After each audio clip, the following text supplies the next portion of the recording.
Fire Department, we have William Mears, a firefighter. From the Parks Department, Enrique Hel Romero, lifeguard. Saibi Says Gomez, recreation specialist, and Vincent Lavalle, lifeguard. For the Senior Center, Jason William, assessment coordinator. And from Water Utilities, Paul Work, that's our CAD technician. I also wanted to call out that our current employees, we have 240 employees in total. The last time I reported this, we had 265. Right now, we have 228 full-time employees and 12 part-time employees. Postings, we have 53 postings on the internet as of today. 4 of them will be coming down on Monday due to recommendations for hire. I didn't get into the number of postings versus how many positions, because if you start thinking of like police department, for example, how many police officer positions we have open, it would equate to 1 posting. So. As far as the water treatment plant and the water levels, I wanted to do a month-over-month comparison just to show through our reservoirs, starting with Bradner. Bradner, we had a 273.401 acre feet as of March 14th. As of yesterday, it's at 296 acre feet. That's 94.3% capacity. Peterson, 113.19 acre feet back in March. We're at 175.89 acre feet now. That's 83.4%. Story Lake in March, 721.274 acre feet. Right now, we're at 750.471 acre feet. Our leased water is at 100% capacity, which is 204.75 acre feet. More importantly, looking at our storage tanks themselves, when we look at cabin tank, back in March, we were at 6.138 acre feet, or 2 million gallons. Right now, we're at 5 million gallons, which is full capacity. The Luna tank, 2.208 million acre feet in March. Right now, we're at 2.292 million gallons. Valencia tank, we were at 406,000 gallons in March, and now we're at 419,000. We have increased our total capacity from 86.6% to 94.6%. The reservoirs, again, have moved from 1.313 acre feet to 1.427 acre feet.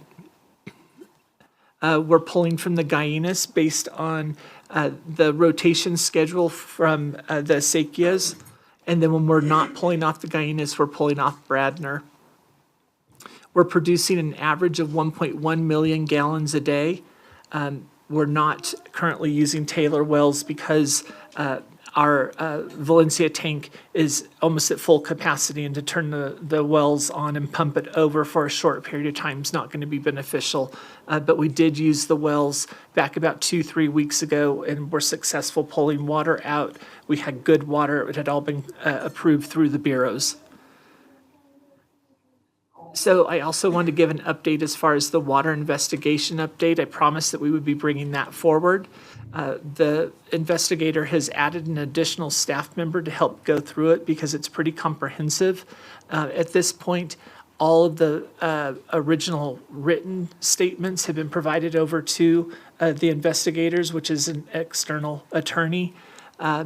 They're going through the personal interviews now, and then also the written report through our consultant that is fully aware of the plant capabilities, has been here looking at the maintenance logs, all of the maintenance needs of the plant, has put together his report, and that's been submitted to the attorney.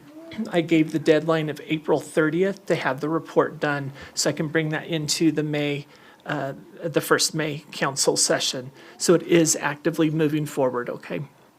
Mr. City Manager?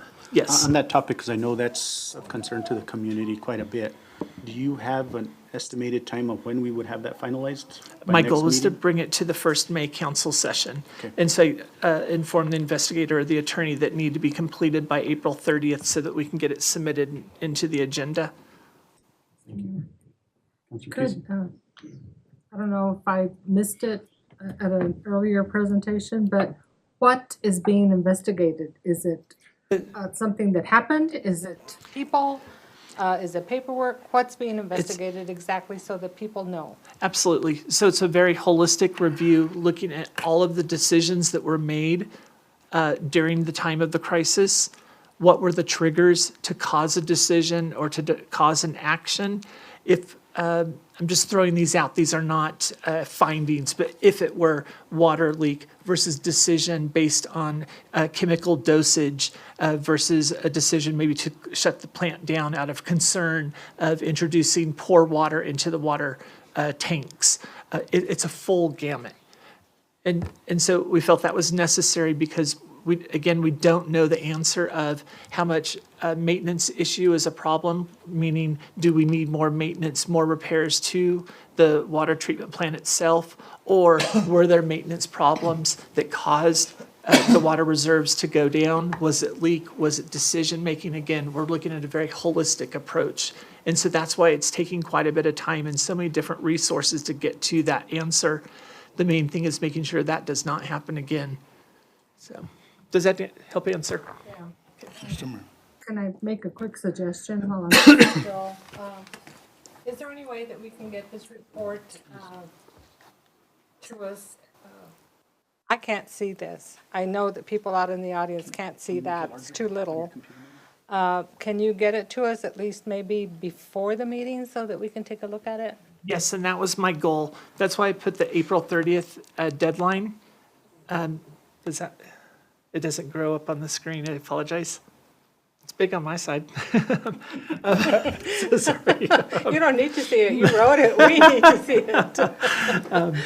So my goal was to have the report done by April 30th so that I can get it out to you in sufficient time to have the ability to read it and have dialogue. So, Thank you. you're welcome. Thank you, Mr. Mayor. Thank you, Mr. Mayor.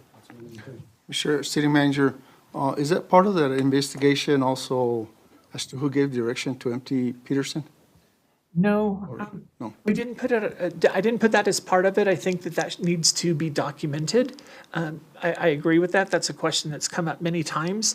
But really the focus was our water reserves plummeted and we need to know why. And it put us in a bad situation with no water availability or limited water to the hospital and all of our residents and so forth. And so it's really focusing on the functionality of the plant.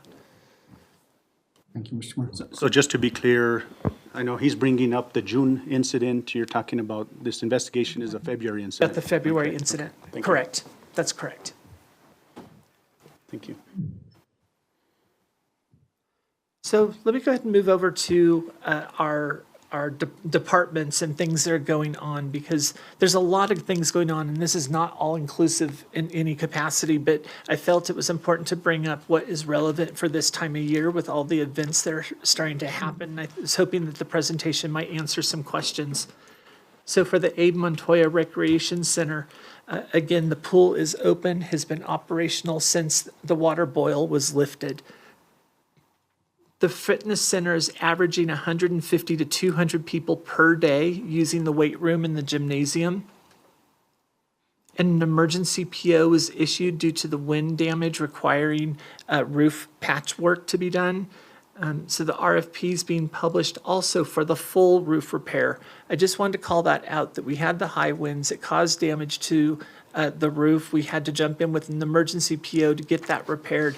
But alongside that tandem, we're also working with the RFP to have the full roof repaired. And that was a budget item that we addressed several months ago. They also have several events that have completed in the month of March. We have the food commodities delivery station there. It completed March 18th. We had a blood drive March 21st. There was rental of the facilities for a baby shower on March 22nd. And then the Youth Basketball League concluded March 6th. And if you'll recall, we had quite a bit of transition taking place at the beginning, I apologize, the middle of February, and it caused a lot of issues with the Youth Basketball League as far as ordering of uniforms, getting the participants into the right teams. We had many disgruntled parents. And so we have owned that. We have worked with the staffing. We ended up giving a certificate of recognition as well as medals to all the students or the kids that participated because we really wanted to emphasize the importance of the experience for the kids. And I think that we also have ourselves set up with the staffing and proper training to be able to have a successful league next year. It's Leon, I don't know why it's not moving. I apologize, guys. If it's okay, I can keep speaking, and if you have questions, is that okay? So at the rec center upcoming events, there's a lot of pool parties. So we have a pool party April 13th. We have a CYFD Easter egg hunt there April 16th. Law Enforcement Appreciation Day, May 2nd. Again, several pool parties taking place in May, whether it's for birthdays, graduations, school ending. We also have a blood drive, and the Sierra Vista School Swim Day is taking place on May 16th. There's a lot of things happening there, but more importantly, my focus has been starting to look at the goals of what we need to do with the recreation center. There's some statistics that I pulled on a chart that you're not able to see, so I'll call them out. Our total visits in the month of January was 1,866. Looking at the month of March, just jumping ahead to March, it's 2,420. So you're looking at about a 650 person increase month over month. Of those, the primary user are individuals with membership to the facilities. Go ahead.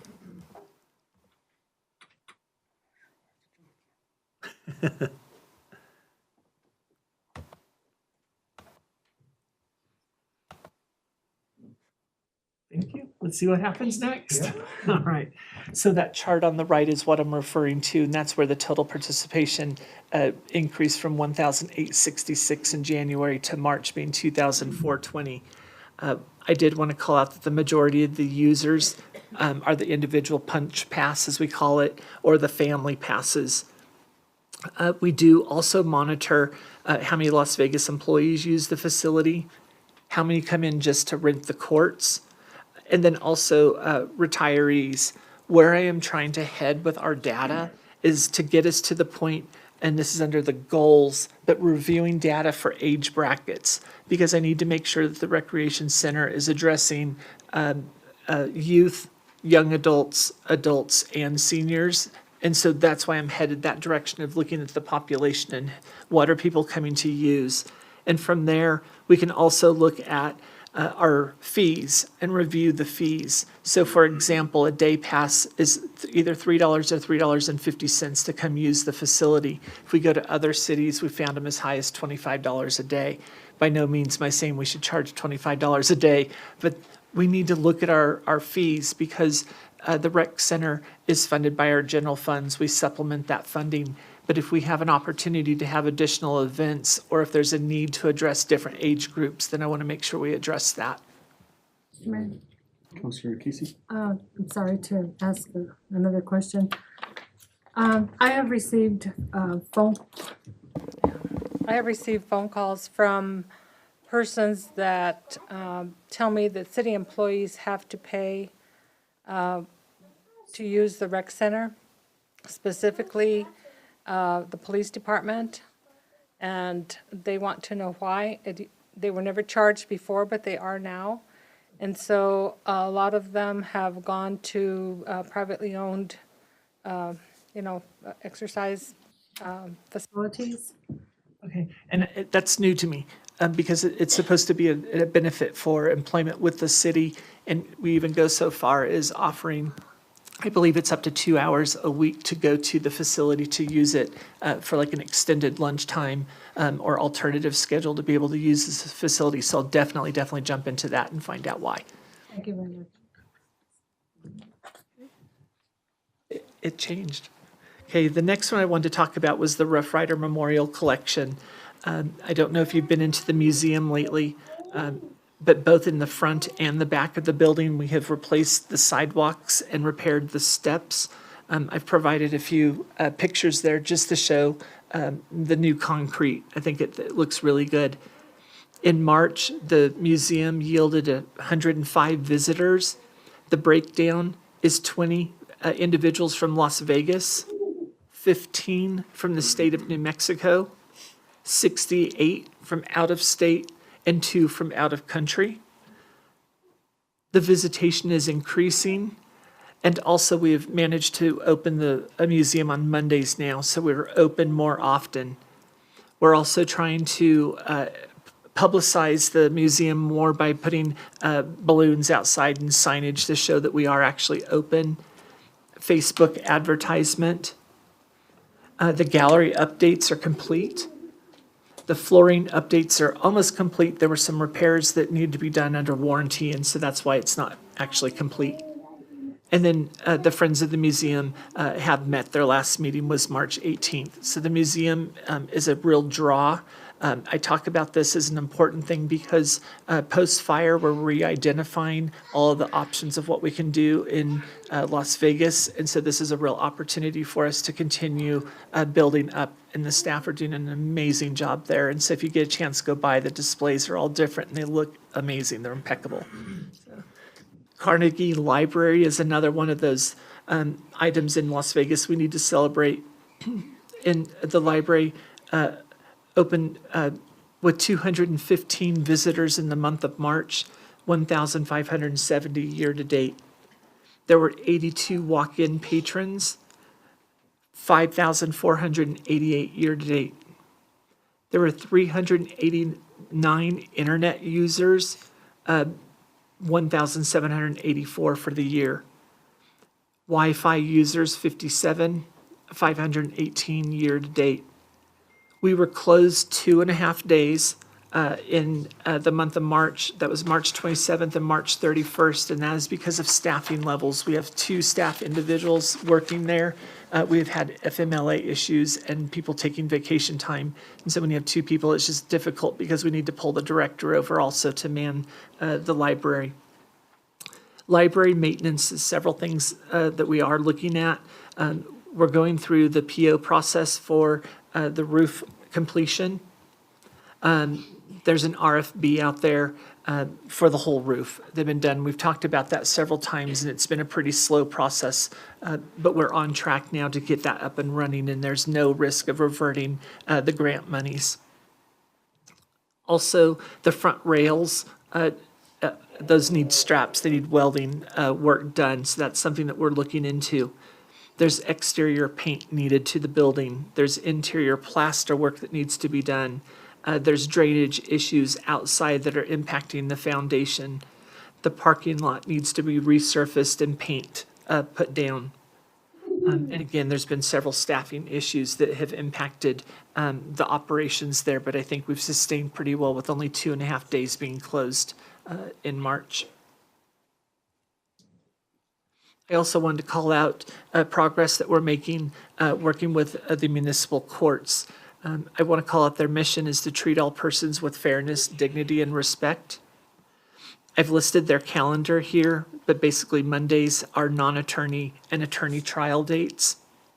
Wednesdays is traffic court. Thursday, animal control and code enforcement, as well as the arraignments and misdemeanor arraignments. The updates, I think, are quite important, and that is that we had a meeting with myself, community development, and the court personnel, including the judge. This is in March, and this is regarding code enforcement options. There's been a lot of discussion about, is code enforcement putting red tags out on properties? Are those red tags being seen, or are those tags being placed on buildings where maybe the homeowner is living out of town and never sees those red tags? One thing that we have identified is when code enforcement places a citation on a home, those citation codes were not in the arraignment book at the courts because it was not believed that we could actually prosecute or drive a fine. We've been able to work with the judge, and we're able to move forward now with the penalties. And so I think we're going to start seeing a lot more activity of citations going through the courts, as well as revenue from that. Water utilities, I want to call out, not only do we have the water issue that we dealt with in the investigation, but right now we're working with Molson Corbin to have filter beds number 3 and 4 rebuilt. We know that that is a maintenance issue that needs to be done. They've also been working on a comprehensive performance evaluation response in which the city had been found to have various issues. There were 9 significant issues and 7 minor ones, but they range from staff training, which is a responsibility of Sauter Miller, to maintenance issues, to logs, to monitor the maintenance and the daily testings that we're doing. There were several things that we were called out on, and those are all things that we have responded to correct. The water treatment plant is operating with stability. Again, we were producing on average 1.1 million gallons a day. We're doing our regular backwashes. We're doing everything we need to be doing, and we're not at risk of going into a boil order or any fines or penalties. The wastewater treatment plant we don't talk about as much, but the wastewater treatment plant does need maintenance issues to be able to handle the capacity of water that goes from the water treatment plant during the backwashing cycles and moves it down to the wastewater plant. That's maintenance issues that needs to be upgraded, and we'll be coming forward to explain that more.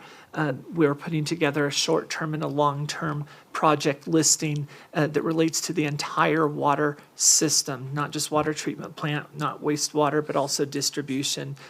So we'll be coming forward with that here very soon. The effluent water management, to your point, Councilor, we just got our permit from the state authorizing us to use the effluent water to put into the parks. That was awarded on Monday. And so as I get into the parks, we'll talk about that more, but they're starting to work with flowing that water and fixing all the sprinkler heads. Customer service is about to bring online the TextMyGov. It's been about a month and a half since we talked about that. The Parks Department, in the last meeting, we talked about generally what takes place on a Monday through Friday and more through the seasons.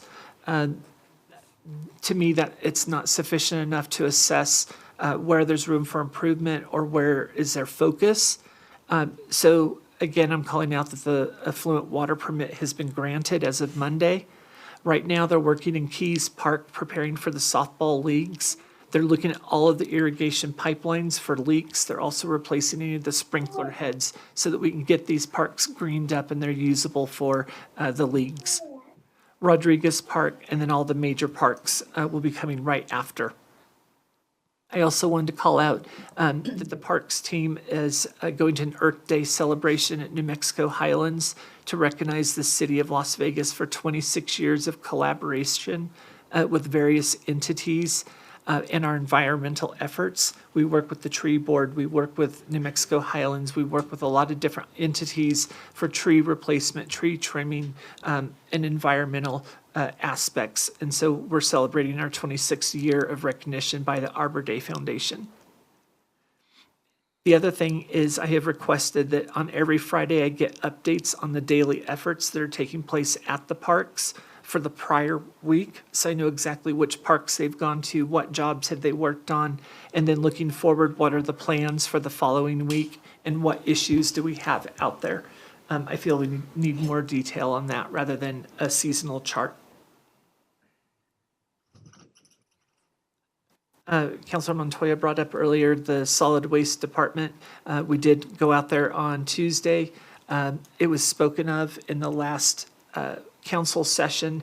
I just want to give kudos again to Mr. Marquez for the amount of work that's done there, the level of teamwork that has been built. There's a lot of motivation and desire for improvements, but also to work with Amnesty Day. There will be PSAs going out. There's radio spots scheduled to make sure we're communicating with the community. we're really trying to emphasize that this is a celebration within the city because it makes our city look better when we have amnesty days. It helps pick up trash. It just makes our city much better. And I think that there's that cost benefit to our community. And then these pictures are just some examples of what I had taken to show how clean it is. The tilt floor is just completely clean. I don't know if you remember from presentations in the past, but we had huge piles before. The vehicles are all up and running at this point to transport our debris up to Wagon Mound. The grounds themselves look really good. So thank you, David. I also wanted to talk about just a variety of projects that are taking place. I have been doing, I call them field trips, but I've been going out with 2 of the counselors on a more regular basis so that we can drive around your own wards. And I do want to extend an offer to any of you counselors to go into your wards and really be able to talk about issues that are there. And from that, then I'm putting together a project tracker that the teams all need to respond to me by Friday afternoon to let me know what their progress is on the things that need to be repaired or addressed. Code enforcement is another one where I'm requiring Friday updates, so I understand on a daily basis where is code driving, what items are they finding, what citations are being delivered, and so we need some accountability there, and so that's taking place. Also, we just concluded a manager leadership training, which included 15 of us. It's all the direct reports I have for directors and managers. I got the feedback this evening, right before coming in here, from the trainer of what staff said. And I think the things that really stand out is we work well together as a team when we're pulled into situations, especially when they're unique situations that we're not familiar of working with. For example, the water treatment plant, when we had the water issues, the way our team pulled together to get notifications out to the public, the way we distributed water, the way we handled the phones. We work really well as a team. When we have a goal and we focus on that goal, we really thrive. And this training took us through many different scenarios that we're not used to, not comfortable with, and our level of communication was really strong. So I think as a team, we do well, and I think that the training was appreciated. I don't think it's not like an end-all, save-all training, let's not say that, but it gave us a lot of bullet points that we can go back to as a group to improve on ourselves. And so that's an effort that we will continue to do. It really reinforced the importance of the 4 guiding principles and not having a what's in it for me attitude. So for example, some of our exercises we went through, we would have 4 people blindfolded. They would all be attached to a big rubber band that opened up in the middle. And we had 3 or 4 of us outside that ring of individuals, and we'd have to coach them how to go over and stretch their rubber band blindfolded and close that rubber band around a glass of water, pick it up, move it across the parking lot, and put it into another glass. It wasn't exactly simple or easy, but what it did is it really reinforced we had to have even pressure on that rubber band by all 4 individuals. We had to have strong communication to lead those that were blindfolded. It was really unique. It was interesting. And it just proved how we have to have trust in each other, strong communication, and really focus on that goal, and we can achieve it. So I was quite pleased by that part. We're also working on employee orientation. I'm attending each of the orientations first thing in the morning and really driving home the importance of teamwork and delivering the message that we're here to work for the city. We're not employed by a department or by an individual, but we're a city asset. And with that, I'm trying to drive as much communication and training as I can for new employees across departments. I want us to invest in employees, give them as much time as possible, and in turn, I'm sure they're going to invest in the city. I'm working on an employment life cycle with HR now, where my life cycle really starts from the point of coming up with a posting for a position to the point that we get all the applications brought in and the screening process, to the interview process, to the selection criteria of the individual. And at that point, when we go through the selection criteria, really assessing those that we interviewed and come up with a list of things, maybe 3, 4 items max of what they need to succeed in their new job, so that when that person starts, we actually make that delivery during the probationary period. We want to make sure we're building the employees and giving them what they need also. Nobody is perfect. Nobody has all the skills that are necessary. And so I want us to invest in the employees and make sure we have successful probationary periods. We're working on the employee packets. And I don't need to go through all of those, but again, it's really looking holistically at the hiring process and have that viewpoint of bringing them in when they're hired, all the way to the point of leaving the city, and hopefully it's at a retirement stage. But I really believe we need to have that full life cycle and have strong documentation and support being given to those new employees. Another thing is looking at involuntary transfers. There's a real negative tone to involuntary transfers. It's viewed many times as if we have problems in a department, so let's move an individual. What I'm trying to do is create that atmosphere or environment where a person with certain strengths that can really thrive can have a positive experience with an involuntary transfer to another department. If we have issues with an employee, we need to address the issue and hold the employee and their supervisor accountable to make sure that we have success. We have various positions that are about to be posted that we're working with. This has been a long-term one, but this is our investment officer. We really need to have that position filled in finance. We've talked about it many times and it's not moved forward. And so that's something that I'm working on. Also, emergency operations manager. We need that role filled because the relationship and the collaboration with the county isn't exactly where we need it. We have more city issues that we need to have an individual to focus on those matters. I also wanted to call out that we have a draft version of an RFP seeking water leases, not water rights purchase, but leases, to look forward for water resources and challenges we may have there. We're also looking at potential well uses, and then also a list of short-term, long-term water system needs. And that meeting was scheduled for next week, I believe, to start talking about what can we do immediately for the water system and what can we do long-term to get us into that new plant. I really just want to push that there are various projects taking place to ensure accountability and teamwork. My presentation. Mr. City Manager, quick question. On the filter beds, what's the timeline on that? So Molson Corbin, the actual timeline for repair is about 4 weeks. They have to come in and remove the media itself, which is the gravel, the sand, that all needs to come out. And then the next step is repairing or replacing. It's not repair. Replacing they're like a plastic filter that has a gate on them that allows water to pass through the filtration bed. Those all need to be completely repaired.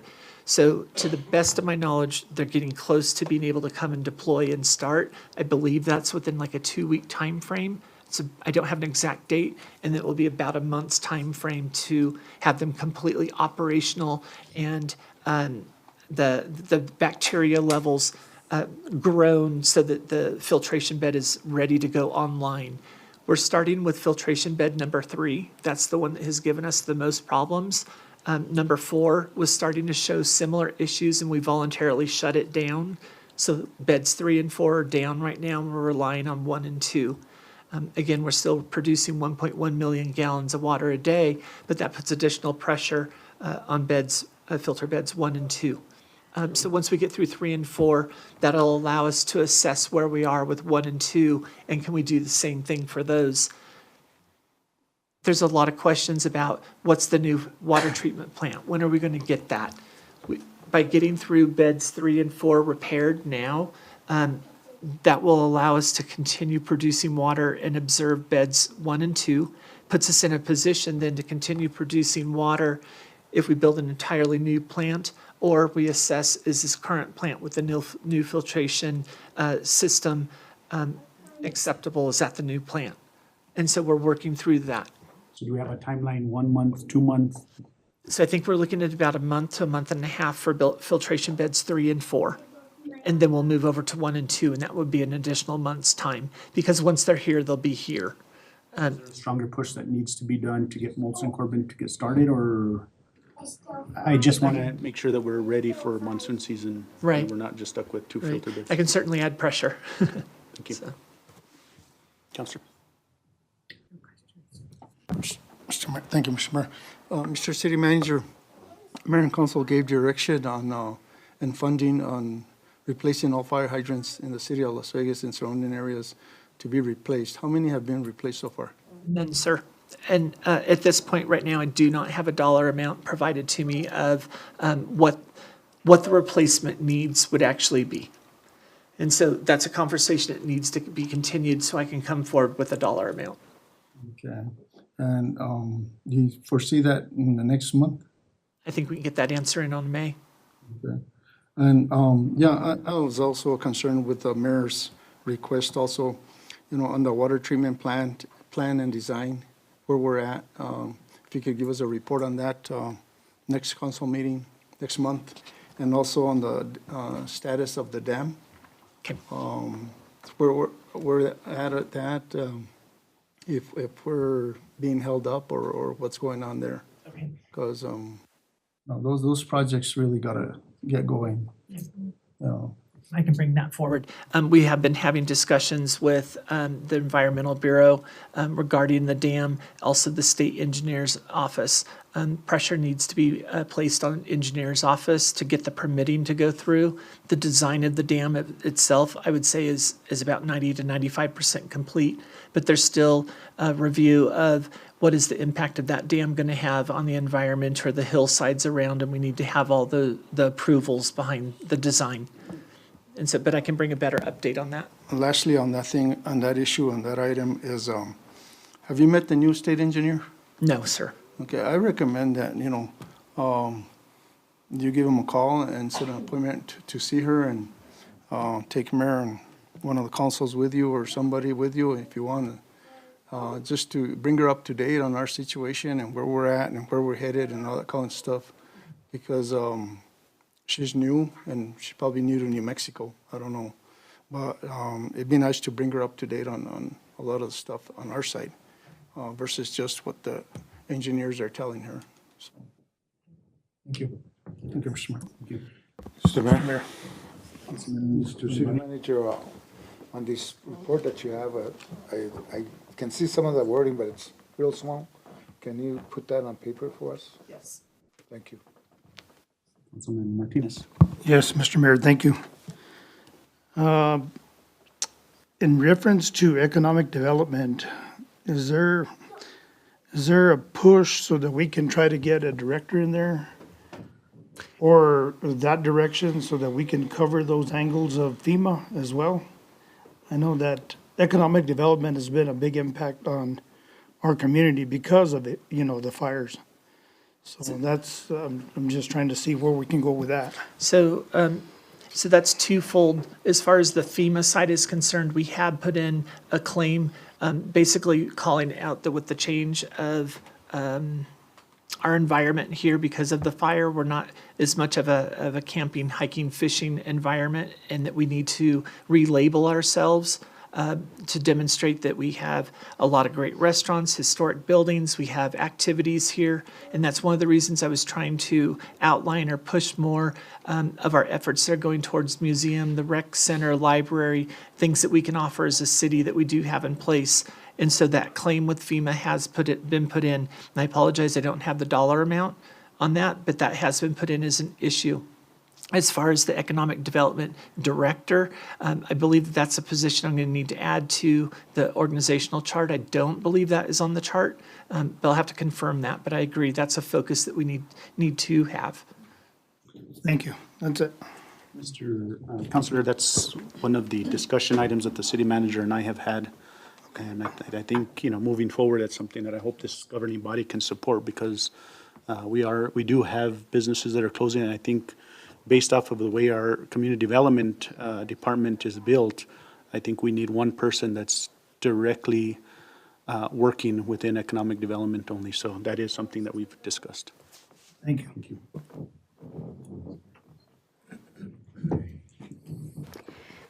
Thank you, Mr. Mayor. Moving on to our next report, we have our police chief's report. Police Chief Caleb Marcus.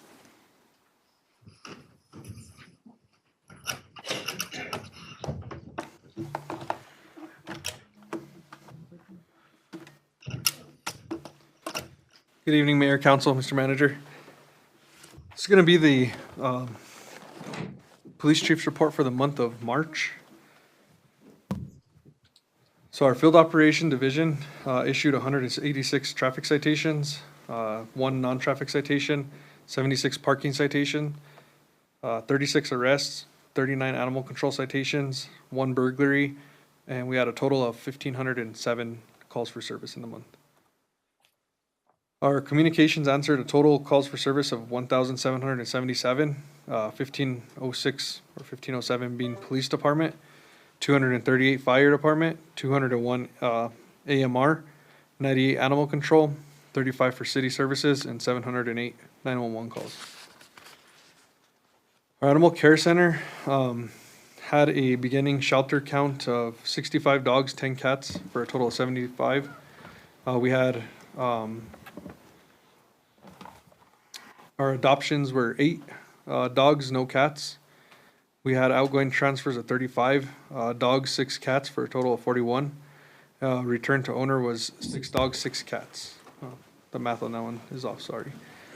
Dogs and cats that were euthanized, we had 4 healthy dogs but with behavioral issues. Treatable, we had 1 dog unhealthy or untreatable, 1 dog, 1 cat. And died or lost in shelter care, we had 1 of each as well, with an ending shelter count of 56 dogs, 9 cats. One of our kennel techs did attend a procurement training this month and completed that on March 6th. And on March 22nd, the Animal Care Center staff participated in Zocalo's 15-year anniversary, where they took a couple of shelter dogs, and then they also had 1 dog travel to El Dorado to attend a adoption event there as well. Our records department, they processed 106 incident reports that were closed. They had 39 traffic reports that were closed, 302 citations were processed. They attended to 143 customers. They scanned in 341 documents and completed 18 IPRA requests. We're still continuing with our indexing and filing of last year's end of the year reports, and also updating the laptops in the units for the officers. Our investigations division and narcotics, to include our evidence. Our evidence tech had 87 cases come in, 190 pieces of evidence were turned in. We released 2 items of property. Patrol had 5 grams of methamphetamine, 1 Suboxone strip, 2 grams of cocaine, 2 prescription pills, 16 items were sent out to our DPS labs, and 157 items for IPRA requests were completed. Our street crimes cases, we had 20 that were assigned, 114 self-initiated. They had 18 arrests, 4 search warrants, closed out 9 cases, and also had 1 missing person. Our investigators seized 99 fentanyl pills, 8 grams of methamphetamine, 3 grams of crack, 1 firearm, 1 gram of heroin, and 2 Suboxone strips. They're continuing to attend their meetings at the district courts, magistrate courts, MDT, safe houses, and continuing with those as well. They answered 29 calls for service during March. Our informational only travels for March, where we still have our 2 cadets that are traveling to the academy to and from. They're over halfway done now. They'll graduate now in May, so it'll give us 2 more certified officers for the streets. Rodney Perea and Desiree Salazar attended a training for background investigations, and Javier Mares attended a controlled force defensive tactics training. He's working his way into being a new defensive tactics instructor for our department as well. The following traffic operations through our TSB grants, we had selective traffic enforcement, and we conducted those operations March 3rd, March 4th, March 19th, March 20th, March 30th, and March 31st. We issued 8 seatbelt citations, 26 for other, suspended revoked 2, uninsured motorist 10, speeding 39, for a total of 85 during those operations. The unique things with these operations too is it does give us a set time and date when we have our numbers of where we have more crashes or where we're seeing an increase in traffic-related incidents. So we do target those specific times. Our recruitment, we had 4 applicants that were interested in vacant positions, 3 uncertified and 1 for police officers positions. 6 applicants are interested in the vacant communication specialist. We had 3 applicants interested in positions for a violent crimes advocate. We conducted interview with 3 applicants for police officer, communication specialist, and violent crimes advocate. 3 were recommended for hire. This was last month's report, but we did hire 2 out of the 3. 1 did decline the position at the last minute. But we did fill our victims advocate and an additional uncertified police officer position. There were several events that are coming up that we plan on attending for recruitment purposes. And the last community service aide position was filled last month as well. We're still continuing our recruiting testing twice a month for entry-level police officers, and we'll continue pending the schedule between applicants and the recruitment. We also attended a NMHU Spring Career Fair at New Mexico Highlands University. It was a good turnout. We did get some applicants from that event that are being processed at this time, and we also attended the Las Vegas Little League opening ceremonies. We have 1 vacant police commander, 2 police lieutenants, 1 police sergeant, 2 investigators, 1 narcotics sergeant, 1 narcotics agent, 9 police officers, 1 communication specialist, 2 communication specialist part-timer positions, 1 communication manager, 2 animal control officers, and 1 violent victim advocate. But for that, like I said, we did have 1 or 2 people start, so these numbers will be different next month's report. And that does conclude my report. So Chief, just to be clear on this, the violent crimes advocate, I think I know they had orientation, I believe that's been hired, right? Yes, they've already started with us. It's they're in their 2nd week. Counselors? Thank you, Chief. I did touch base with you earlier, I think it was this morning or yesterday, I don't know, but, there was a constituent in Ward 2 that reported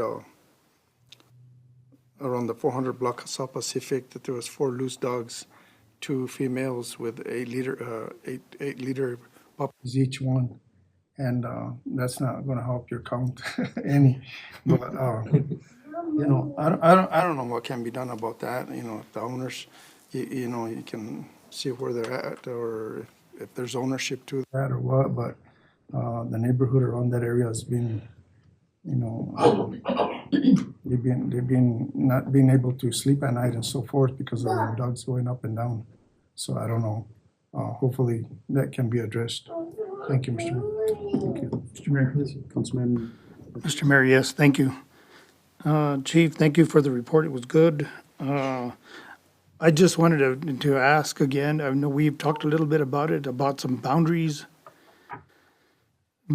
in reference to some of the areas that fall into the ETZ zone that, they're so close to the county.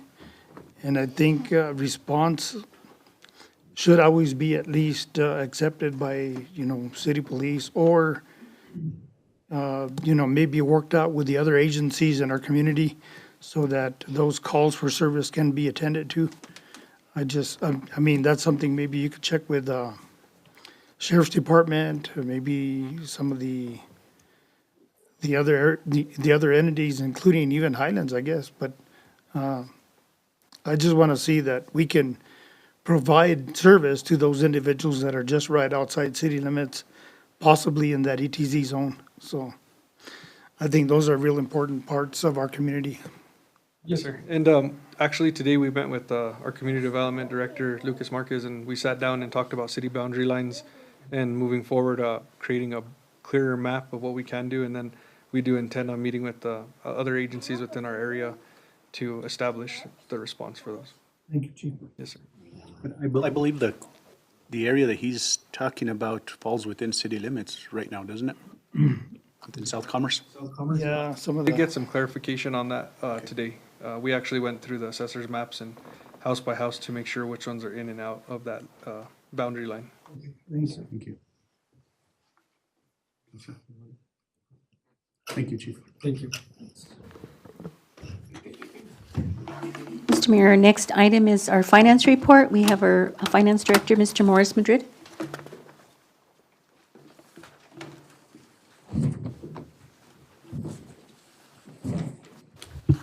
Good evening, Mayor and Council. I'm going to start off by telling you that our financial position is very good. So it may be boring, but I'll try and keep it brief. First thing I want to report within the Finance Department is last week, we had 3 people train and pass their examinations to be certified procurement officers. Previously, we had only had 1. And this is part of our cross-training efforts, and now we'll have 3. And that's a good feeling for Dominic, let me tell you. So that's our latest success story. Getting into the financial report itself, in your packet, you got a report that said February 2025. That's a typo. I want to assure you that the numbers are for March. It was corrected before it went to the Finance Committee, but yours showed that error. So with that correction, I'll talk briefly about the general fund revenues. And once again, all our gross receipts and other taxes are on an upward trend. The bottom line is that by the end of this month, April, we will meet our annual revenue projections for the general fund. So both May and June will be over and above what we projected. We do project conservatively, but they are exceeding our expectations, and we expect that to continue for at least another year or 2. On the expenditure side, if you look at the numbers compared to last year, department by department, you'll see that our spending is up. That is a good thing. That's due to the filling of vacancies, additional compensation for all employees, and the initiatives that have been undertaken within the different departments. So that indicates additional activity, which is exactly what we want. If there's no questions on the general fund, I'll go to the enterprise funds. The enterprise funds are becoming more in line now, with the exception of natural gas. And that is because when we prepare the budget, we prepare for cold winters. In the natural gas department, both are lower than anticipated revenue and expense. But the revenue is keeping up with the expense. So it's just a lower level of activity. It's not underperformance or under collection in any way. Within wastewater and solid waste, you'll see that the expenditures are higher than we had projected. It looks like it could be a seasonal thing, but I don't think so. Based on the activity that I've seen while I've been here, both in wastewater and solid waste, they've been catching up on deferred maintenance and putting more money into better operations. And I think solid waste is a very good example of that. I know at the wastewater treatment plant, there's been deferred maintenance that had been put off for a few years. They're getting caught up on that now. We expect that to continue in both departments. So you can expect that we will bring you a budget adjustment to adjust the budget both in revenue and expense higher to an actual level. The only concern within the enterprise funds is the water fund, because we haven't yet determined where we're going to pay for the bottled water and the trucked-in water, where we're going to pay for that. So that will determine whether it'll be an impact or not. We have several options if it is an impact on the water fund, because it was a general community effort. That gives us more options than just our regular water operations. So we'll keep monitoring that, and when the time comes, we'll bring you a recommendation through the city manager. Just real quick, Morris, on that topic, have you had a meeting of the minds with our consultant to see yourself and the manager and the consultant to see if there are ways or opportunities to get that reimbursed? I haven't personally, Mayor, no. Mayor, I have had some discussions. A lot of that has to do with the outcome of the investigation, because if this is a city-driven issue that caused the problem, FEMA's not going to do a reimbursement. But if it's identified and recognized that the plant was suffering because of water quality changes coming down the mountain, whether it be the fire retardants or the impact of magnesium levels from the rock being heated and so forth, if we can come up with that percentage or a value, then that can have an impact on FEMA's ability. Going on to the Recreation Department, there, the activity compared to prior years is the revenue on the financial side are a little bit lower.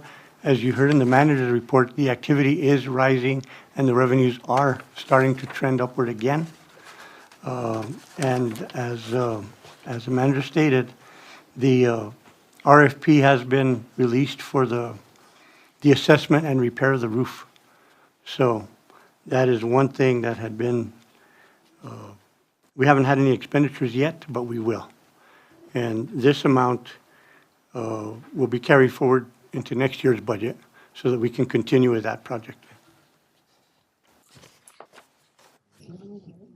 In the Lodgers Tax Fund, we've seen, because there's a lag in the reporting and collection, we've seen a small drop in our Lodgers Tax revenues.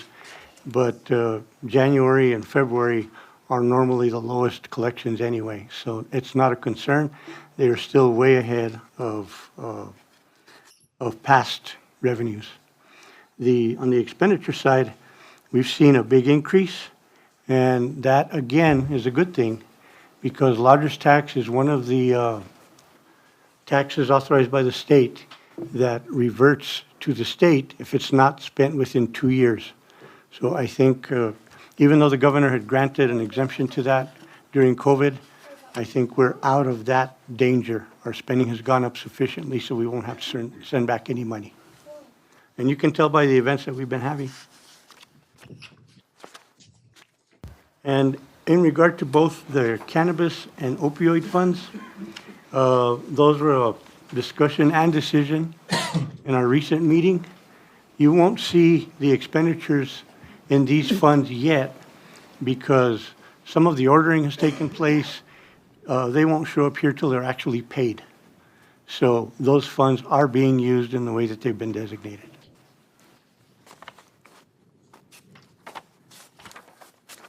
And in our FEMA special fund, we haven't had very much activity. There's been some activity based on issues that were identified later, but they're not significant yet, and they haven't had a major impact on this fund either. We'll continue to monitor that, and hopefully we'll be able to charge some more expenses to the emergency fund rather than an operating fund. The last one is a report on our cash and investments. And in regard to this, I have a couple of other topics that I want to talk about. I guess the most interesting and most relevant part for the governing body and on this page is our earnings from investment through the local government investment pool are up to $2,645,741, which brings to light a couple of items, especially in regard to investments and the availability of money to spend. And it'll be a topic later on in the agenda. But one thing that there's always discussion on at the Finance Committee is why don't we spend more? Why don't we invest more? We have this huge amount of money. Well, in looking at it, one thing that we don't do in our audit report is in the general fund, we don't differentiate between restricted cash and unrestricted cash. and there is a difference. Some of the examples are, of course, we need cash for our daily and weekly operations. We have to make payroll, we have to pay our accounts payable. We have to maintain balances in our debt service funds, much like you have in an escrow account for a mortgage. We have to pay for project activity. There are funds for refundable deposits that we have to keep that we cannot move in case they need to be refunded. It's related to cash flow in general, because our audit report and our financial report are a snapshot on a certain day, and our audit report is June 30th. And that's right at the beginning of the fiscal year.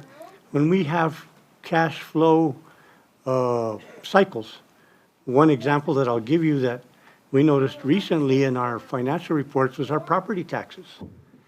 The second half of 2024, we received 3 months late. That was a significant amount that affects our cash flow. It's not a steady stream all the time. It fluctuates. Community development probably has the same issue they used to in the renewal of business licenses, all those types of activity. Summer versus winter, middle of fiscal year, end of fiscal year, we have all those issues. So that's one thing that an investment officer would work on. We do have additional cash to invest. It takes a lot of analysis, and it takes a lot of projection. And honestly, I just haven't had the time to do it in that detail. And what we would be able to invest would be a contribution to our income, but is not necessarily a major factor. That is one thing that we will be working on after the budget process, which is my next topic. The department heads are preparing their requests, and as the manager's initiative said, we won't be using previous year budgets as a guide. We'll be using previous year spending levels, and we'll be building these budgets from zero. So the normal expenditures will be easy. If they're office supplies or utilities, things that are uncontrollable, of course, we have to properly plan and anticipate those. Things that are based on planning and goals and objectives, those will be done and addressed in more detail.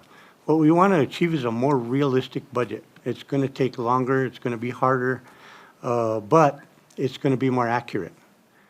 The result of that is that we will not have, or we should not have, $2 million in excess in the general fund at the end of the year. We should be able to come within 5 or 10% of our projections. 5% is about average, and we should be able to do better than that. Maybe not in the first year, but that's the goal, is to be more realistic. Any changes in major planning or positions or organizational structure is going to have a lot more scrutiny. We'll have to defend that a lot more. And in the communication that I did send out to the department heads, our goal is to be both familiar enough with the budget, agreeing on the principles and the planning, and be unified and be able to present, defend, and justify the entire budget when it comes to you all. And the same with the finance committee. So that's the goal. And it's not going to be easy, but you'll see a better quality product. Projects are my next topic, and I'll be brief. One thing that we want to emphasize in the budget is planning. If you want to make a major change, you want to do something different, bring us a plan. Show us how you're going to do it and what you're going to accomplish and how it will benefit the city. The reason that I bring that up now is because it is a best practice. Plan, then fund. Not fund, then plan. And I think that's one thing that we may be guilty of here in the city is we accumulate funds, and then decide what to do with them. But what we really should do is plan and set goals and objectives, and I mean the entire management team, including the governing body, and determine what you want to do, and then figure out how to pay for it. And that's a good practice in most local governments. And I think that's one that should be recommended and pursued with the governing body. I know that we will be requesting probably special meetings for both a budget workshop to kind of inform the governing body how the process works and how everybody's involvement is intertwined to create that final product. And then, of course, the special meeting to present and approve that. But it's a little bit late in the game, but if the governing body is willing to try and accomplish that, and we'll have this discussion later on, it should be planned and then funded. That's my main point. And that concludes my report, Mayor and Council. Morris, couple things. First one, thank you for bringing up, because I know I've been asking for it, and I don't know if it's getting stuck at the Finance Committee, but at the end, I think it needs to be brought here. Number one is the financial advisor, a contract RFP, because it's, I mean, as you mentioned, it's difficult for you to really, get down as to, what we should be investing, what we shouldn't. So if we could really, make that as one of our goals. And I don't know where it's being stopped, but I know it's something that I think is very important, even moving forward with bonding. If we decide to go for a bond. The other thing is the investment policy. I think that's something we really, really need to look in now, especially with the way stock markets are going. I think we really need to diversify, our portfolio here within the city, because we can't put all our eggs in one basket. And I don't know, I know that there was discussion on the Finance Committee, and I don't know where that went, but if they can't make a decision, then I think it needs to come before us so we can make that decision, because we need to really, really work on that. The investment policy was revised and approved by the Finance Committee and the governing body about 3 months ago. But in regard to the investment officer, we have a firm already on contract. I'm not sure whether the scope includes consulting on and investment advising, but I'll look at that. If that is in the scope, then all we have to do is give a task order to that firm. And what firm was that? 'Cause the last I asked, they said we didn't have a updated contract. There is one in place. I did check with Dominic a couple of weeks ago. It's either RBC Dane Rauscher or another firm. It's one of two, but there is someone on contract already. We haven't used them, but they would normally be the ones to guide us on issuing bonds, obtaining a bond counsel, obtaining a bond rating, and that is one thing that we will be doing with them. We just need to wait for our official audit report to be released. But if investment counseling is in the scope, then we'll go ahead and proceed with that. Councilors? Thank you, Mr. Mayor. I do have to stand up for the Finance Committee, because the Finance Committee has been requesting that we move forward on spending this money. We have one of our members on the audience, and I'm telling you that he can tell you where we have at the very least, $20 million to spend that we're just sitting on, and we're not doing anything about it. We could have projects like paving Hot Springs Boulevard, 8th Street from Mills all the way to the county city line. We could have a new city hall. We could have bathrooms downtown. We could have a Riverwalk auditorium, outdoor auditorium. We could have improvements at the solid waste and other departments. The city manager mentioned sidewalks and parking lots in different areas, Carnegie and so forth. But the Finance Committee has not held up anything. As a matter of fact, they have encouraged to us to spend that money. The problem we have is we're not listening to our finance director. This is not the first time that he has told us that we ought to get a finance advisor on board. I mean, his hands are overloaded. Now he finally has full staff and certified staff. But, you know, have we, Mr. City Manager, followed the 30-year plan? Not even opened the book. And I'll tell you, that 30-year plan was created by people in the community and the city of Las Vegas. And it gives direction as to what they want this city to grow to in 30 years. And there's priorities like streets. There's priorities like economic development. There's all kinds of priorities, the water, solving the water issues and so forth. I don't know if anybody here has read it or not, but it would be good to get a finance investor on board. And Mr. City Manager, I'm willing to, if there's no objections here, to ask you to get somebody on board. And maybe they can figure something out by June, before the next fiscal year budget. I know we have millions of dollars sitting there and a lot of wants and needs. A parking lot out here is one that you can see right off the door that could be replaced. It wouldn't take that much. The other thing, Mr. Finance Director, is that you're absolutely right as far as budgeting for next year and cutting the budget in every department. I mean, I hate to see this big $2-3 million of money that's not being used, that's sitting there in every department, because we have 50 vacancies throughout the whole year. You know, it shouldn't be happening that way. And then we're starting to use that in different projects to do different adjustments, and that shouldn't be happening either. Those kind of projects should be, you know, given direction by mayor and council over here. But there is, I don't know how much can be done. I mean, we just gave the PD a $1.2 million. I'm sure they're not going to spend it from here to June 30th.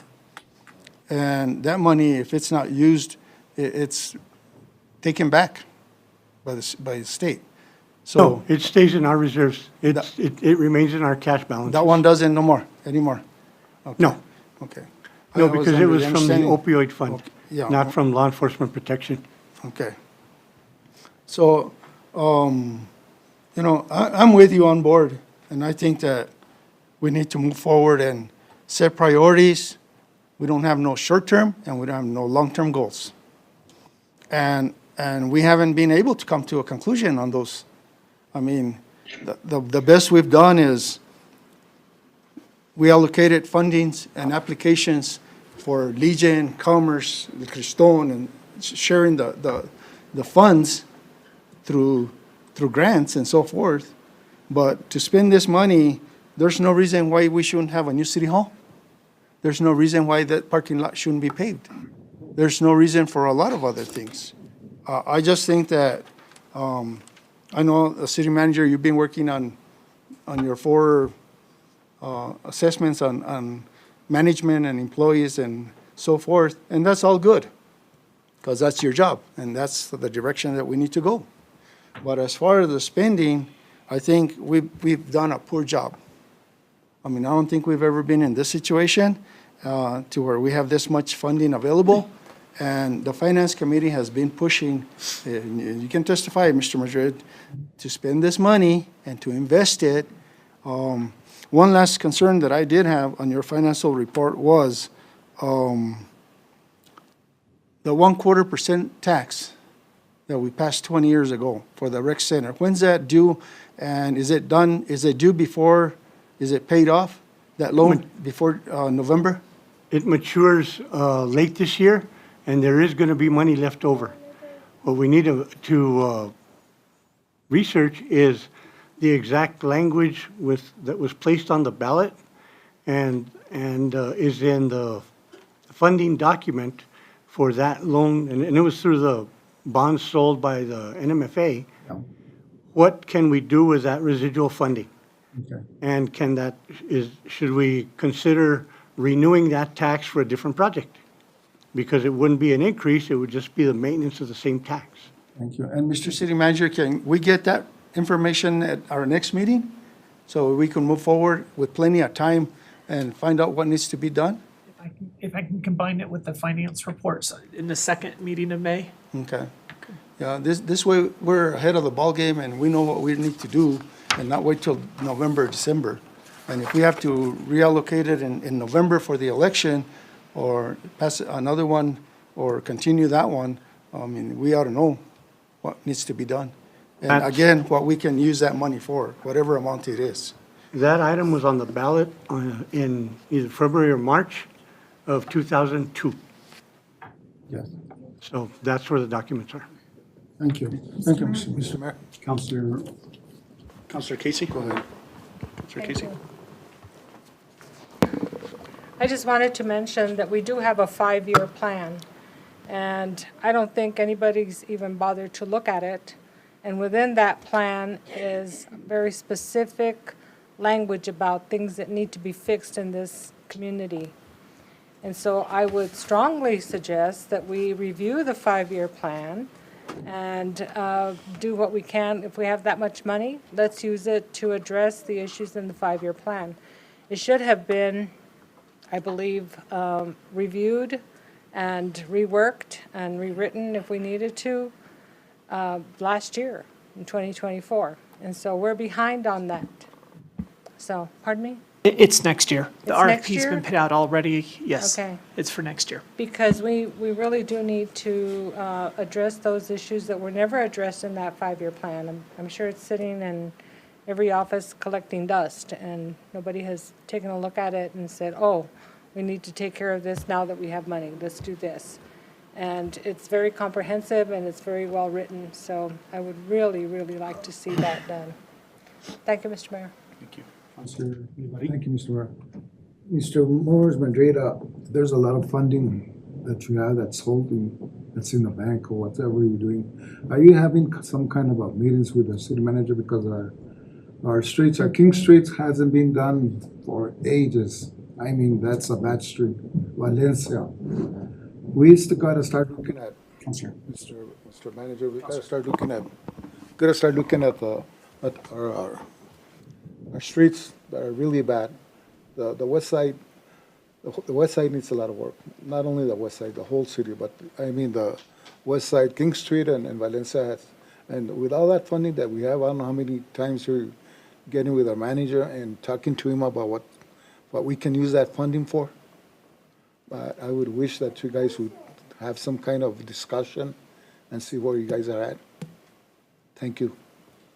Councilor, Mr. Mayor, and other councilors, if I'm out of line, I apologize, but I believe you're all saying the same thing individually. I would strongly suggest a meeting for the governing body with a facilitator to set these goals and objectives as a group. Because individually,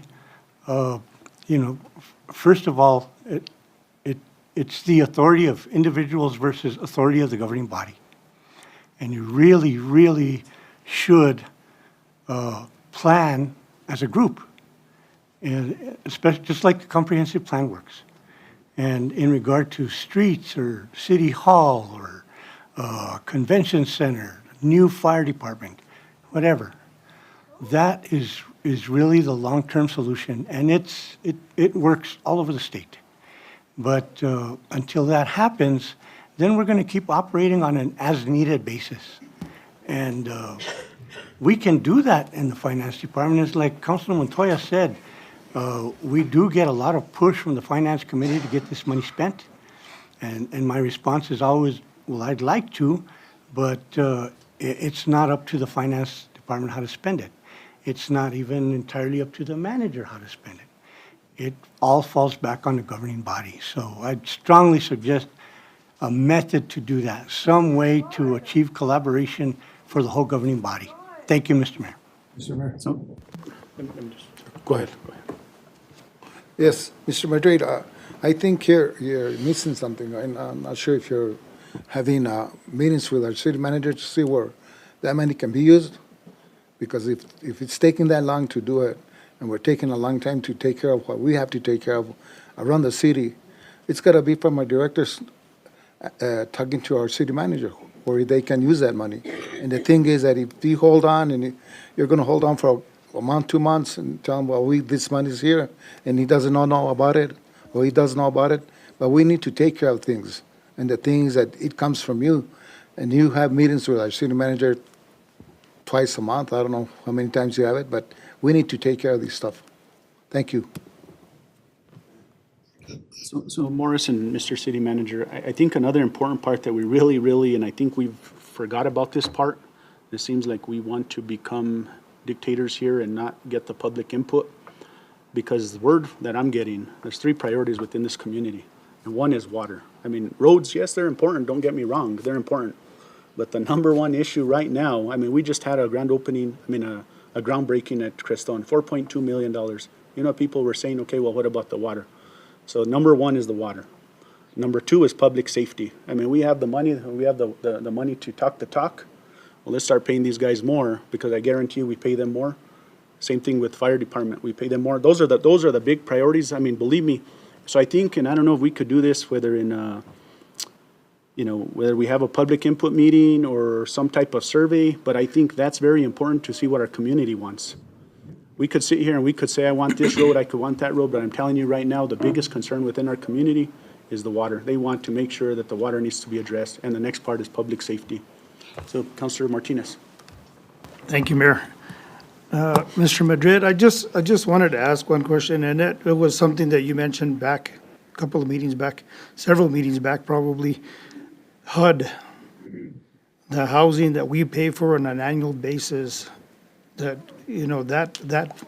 that amount, I'm not sure what the amount was, I can't remember, to be honest with you. It's just a lingering cloud that just continues to float, and we don't get rid of it.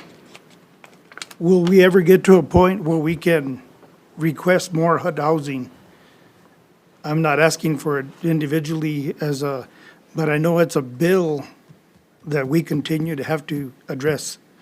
And I wanted to make sure that, maybe when there's times that we do have additional monies, maybe we can make an offer, maybe we can find a way to get out of that so that we can continue to move forward.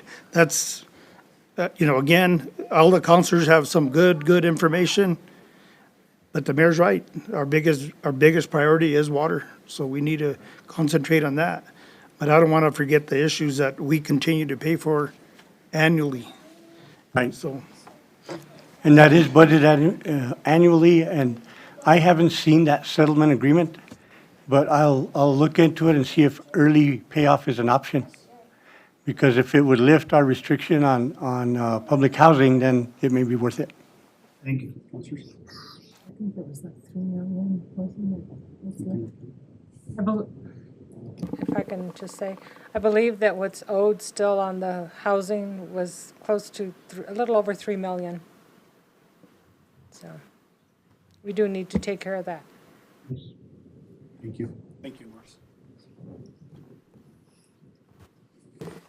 Thank you, Mr. Mayor. Moving on to our business items. Our first business item is request approval of out-of-state travel for Francesca Garcia, our court administrator, to attend the Tyler Connect 2025 conference in San Antonio, Texas.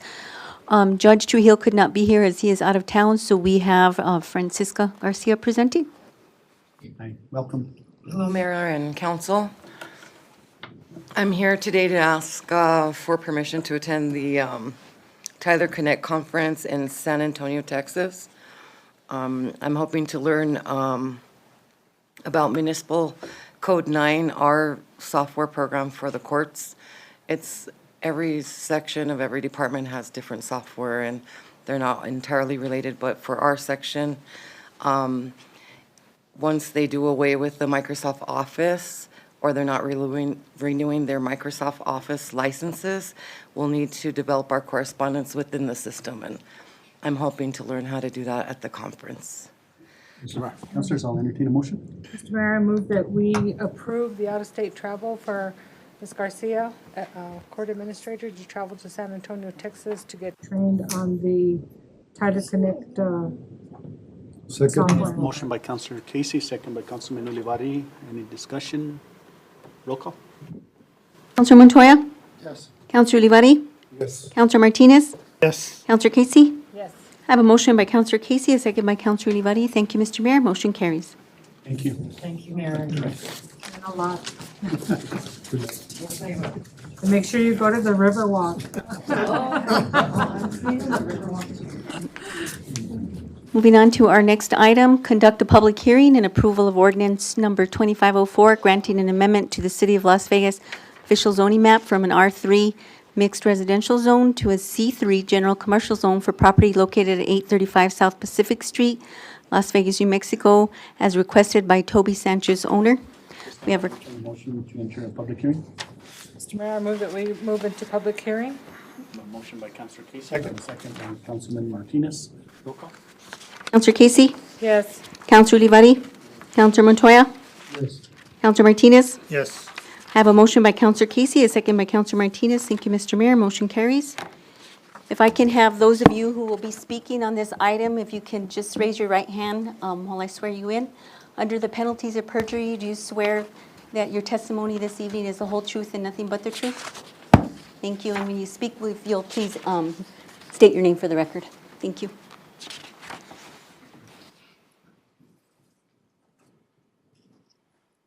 Welcome, Mr. Marquez, Mr. Sanchez. Good afternoon, Mayor and Council. This item was taken to Planning and Zoning. It's actually the property that belongs to the old Ludy's parking lot. Right across the street, it's a fully paved, or not paved, cemented parking. Curb bumps are still there. Everything is still in its place.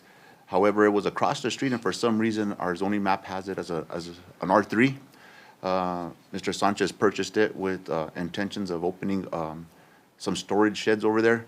However, he's decided to rethink the storage sheds, and Planning and Zoning went ahead and recommended approval of changing it from an R3 to a C3, but just a zone change and no buildings at this time. Mr. Marquez, just to be clear, this is only a zone change, nothing else, no business or anything. That'll be a separate item later on. Am I correct? Mr. Mayor, yes, sir, at this time. Okay. So at this time, councilors, based off of the information that you have in your packets, is there any questions for Mr. Sanchez or Mr. Marquez? Mr. Mayor. Councilor Martinez? Yes. So again, you're not going into the storage facility setup, no? Right now, just do a zone change and then do something else with the property. Have you had any controversy as far as any of the, the business that you want to put there? Probably, or probably not. Mayor, Council, there was a little bit of concern with the type of business. However, again, Mr. Sanchez is looking into seeing if he can meet property lines, all that stuff. He's working with our community development planning coordinator. But right now, yes, there was a couple of concerns.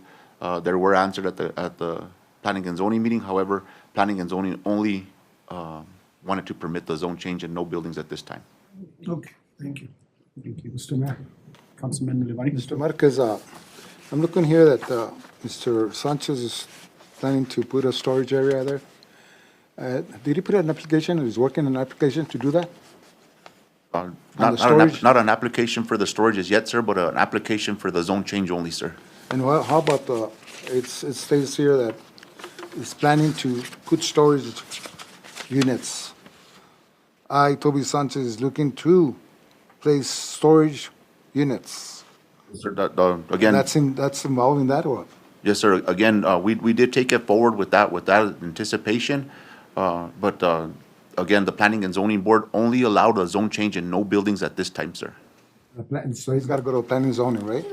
They've gone to Planning and Zoning for a zone change, sir, but no buildings are, at this time were approved. Thank you, sir. Seeing no other questions, we'll entertain a motion to return to regular session. So moved, Mr. Mayor. Motion by Councilor Casey, second by Councilman Martinez. Roll call. Counselor Olivari? Yes. Counselor Casey? Yes. Counselor Martinez? Yes. Counselor Montoya? Yes. I have a motion by Counselor Casey, a second by Counselor Martinez. Thank you, Mr. Mayor. Motion carries. Mayor, I move approval of ordinance 25-04 to grant an amendment to the official zoning map from R3 to C3. Second. Motion by Counselor Casey, second by Councilman Martinez. Roll call. Counselor Montoya? Yes. Counselor Martinez? Yes. Counselor Casey? Yes. Counselor Olivari? Yes. I have a motion by Counselor Casey, a second by Counselor Martinez. Thank you, Mr. Mayor. Motion carries. Thank you. Thank you, Mayor and Council.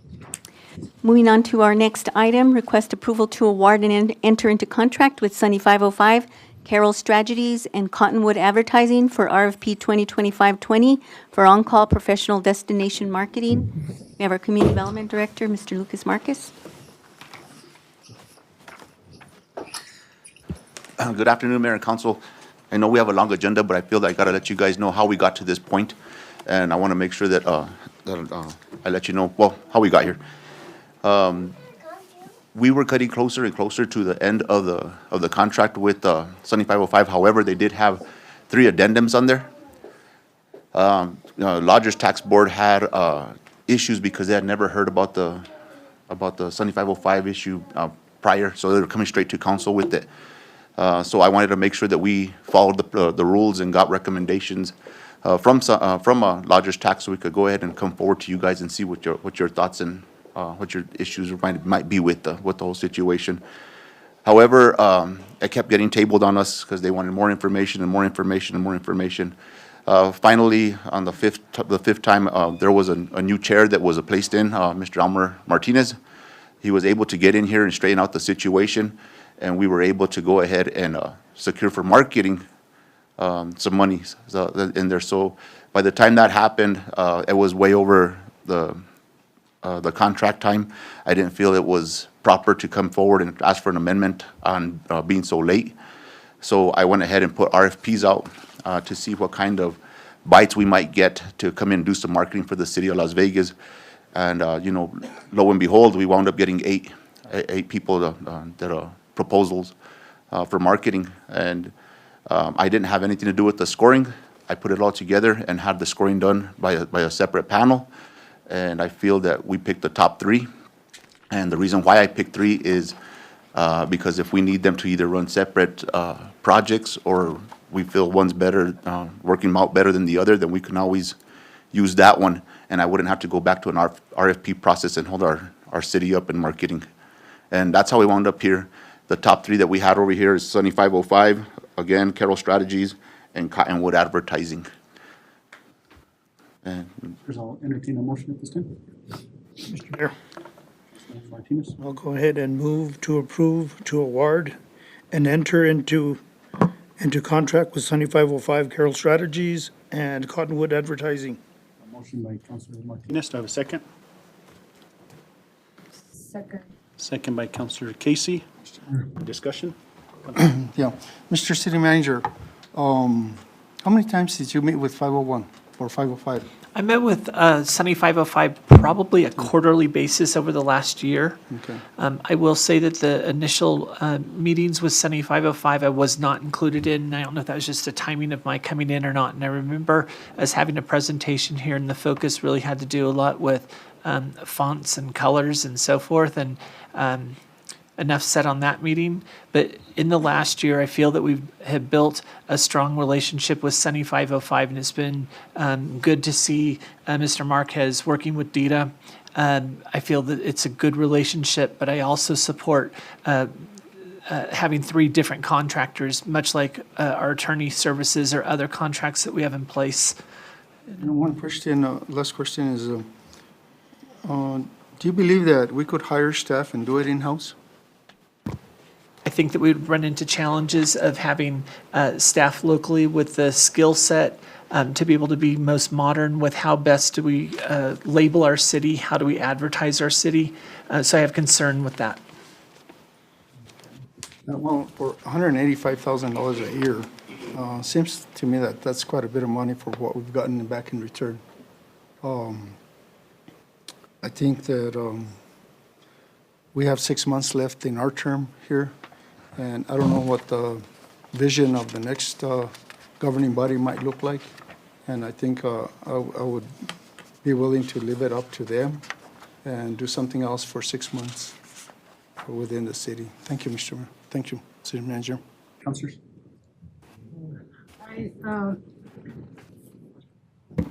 How are these three entities going to be paid? These are through lodgers tax funds. Yeah, but I mean, will they all be receiving the same amount of money, or is it going to be by As- whatever it is that they're doing? As needed, yeah, as we use them, we'll pay them. So we do have a little bit of money set aside that was put in there from one of the lodgers tax meetings for marketing. Yeah, we'd pay them as needed. A good benefit for the city right now is that we got a city planner and we got a marketing coordinator. They've been able to work with Sunny 505 a lot lately, and they've shown us a lot of respect back and being there at our beck and call anytime we've called. So we got a chance to work with them. Before, we didn't have no chances to work with them. We've already discussed about the branding, leaving it alone. We've already adopted our branding because they're both on the north side and the south side entrances of our town. We want to just make sure we clean it up, make it better, but it's going to remain the same. And just a little bit of clarity, the little swoop that's over the top of our branding, it isn't a reflection of Hermit's Peak. It's actually the Parish Hall rooftop. I just want to make sure that their contracts all say that they will communicate with this council and the city manager on a very regular basis. And I'm not saying that they have to be here to make presentations in person, but if they could at least write up a report so that we can see what they're doing.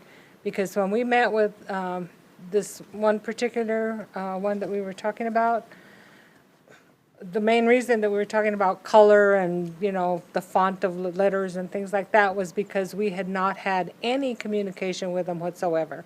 And so I don't want to see that happening again. If we're going to be paying an entity to work with us, they need to work with us, not on their own and then just say, oh, well, this is what we've done. So I would really like that if we can do that. Thank you. Yes, ma'am. Thank you. Mr. Marquez, this is quite a bit of money. Have you had any kind of marketing done before that's cost that much money? So the money's set there, sir, but it's not guaranteed. They didn't use all the money before. Right. They used out of lodgers tax.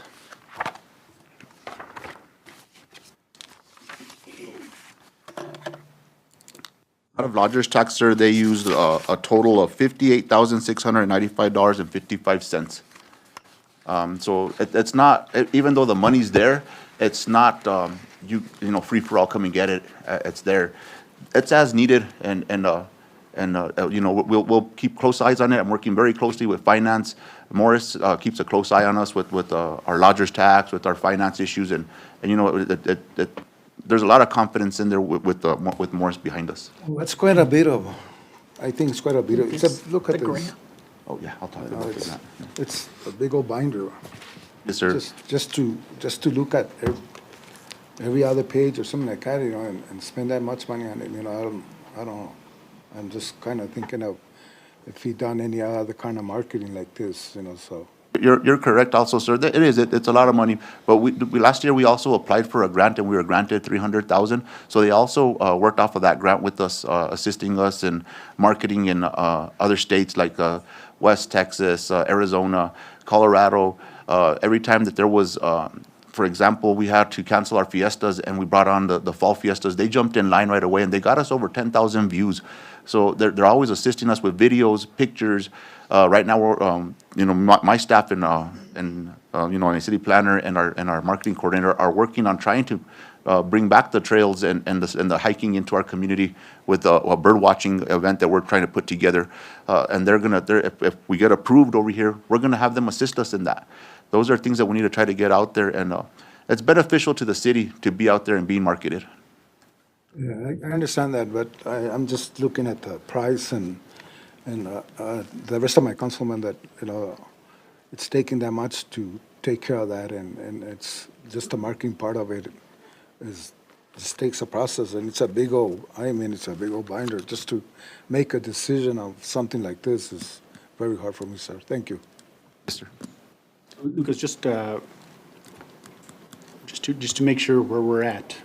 And I guess I could vouch for the first time with Sunny 505. I know when I came in a little over a year and a half ago, I think what happened is there was a misguided with Sunny 505. I think they weren't given a specific scope, so they were all over the place and focused only on one thing and not really on the marketing and getting people here. I think that was a big issue. And I know in sitting down with you, prior to the agenda and you saying, your pros of going with 3 individuals, and I think you're right on top of it is, if it doesn't work with Sunny 505, then you have the opportunity to go with the other 2 individuals and work with them. But I would suggest, and I know in talking with the chair of the Lodgers Tax Committee, one thing that they're requiring now, any funding whatsoever, that, people come back and make sure that the money that is being spent wisely. So I like that. So I don't know if maybe between the Lodgers Tax Board or maybe within us, we could create a committee of community members that can also, make sure that whatever we're doing also fits in alignment with what the community is doing, if that makes sense. And I guess maybe we could have those conversations, and at that point, then I could bring names to the governing body and put a committee together or something like that. Because, at the end of the day, I think we don't want to, I think we've all focused on different ideas of what it should be, but I think we need to all come together and work, as a community and making sure that we get our bang for our buck, if that makes sense. Yes, sir. Okay, thank you. Roll call? Counselor Martinez? Yes. Counselor Casey? Yes. Counselor Montoya? Counselor Olivari? No. I have a motion by Counselor Martinez, a second by Counselor Casey. Thank you, Mr. Mayor. We do have a tie. Yes. Motion carries.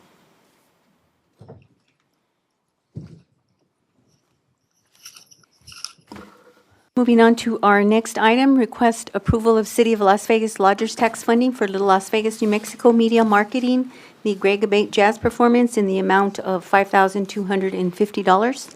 Mr. Marcus? Councilors, at this time, I'll entertain a motion. Mayor, I move that we approve the city of Lodgers Tax funding for the Little Las Vegas, New Mexico Media Marketing Group. Second that, Mr. Mayor. Motion by Councilor Casey, second by Councilman Montoya. Any discussion? Seeing none, roll call? Counselor Montoya? Yes.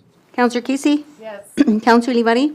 Yes. Counselor Martinez? Yes. Have a motion by Counselor Casey, a second by Counselor Montoya. Thank you, Mr. Mayor. Motion carries. And thank you, I think we feel comfortable enough that our Lodgers Tax Board is asking the questions that need to be asked, so just so you guys are well aware, I think that they're doing a due diligent job, and I commend them for that, but unless you want to say something, Mr., no? Okay. All right. It's good, Barry. I love jazz. Thank you. Moving on to our next item, request approval of City of Las Vegas Lodgers Tax funding for Las Vegas Citizens Committee for Historic Preservation. This is for the Places with the Past Tour Heritage Week in the amount of $6,501.33. Councilors? Mayor, I move that we approve the Lodgers Tax funding for the Historic Preservation Places with a Past tour. Motion by Councilor Casey, Second. second by Councilman Olivari. Question, Mr. Mayor. Discussion? On the last page, Mr. Marquez, Santa Fe, New Mexico, 3498, what does that mean? It's the Santa Fe, New Mexican. Oh, New Mexican. Yes, sir. He just couldn't fit it all on there. He explained okay. that. And on the North Gate printing, do they get bids for that, or they just select whomever they want? Mr. Cantana? We do look at the cheapest that we can get. So we do look at, I actually called several entities and got this bid from Northgate. Okay, thank you, Mr. Mayor. Mr. Beer? Yes, I just want to make a point that I do support these. However, I will more than likely abstain only because there may be a conflict of interest because it's a family business. So I just wanted to bring that out, but I do support these items, definitely. Thank you. Roll call? Counselor Casey? Yes. Counselor Montoya? Yes. Counselor Olivari? Counselor Martinez? Will abstain. I have a motion by Counselor Casey, a second by Counselor Ulivari. Thank you, Mr. Mayor. Motion carries. Thank you.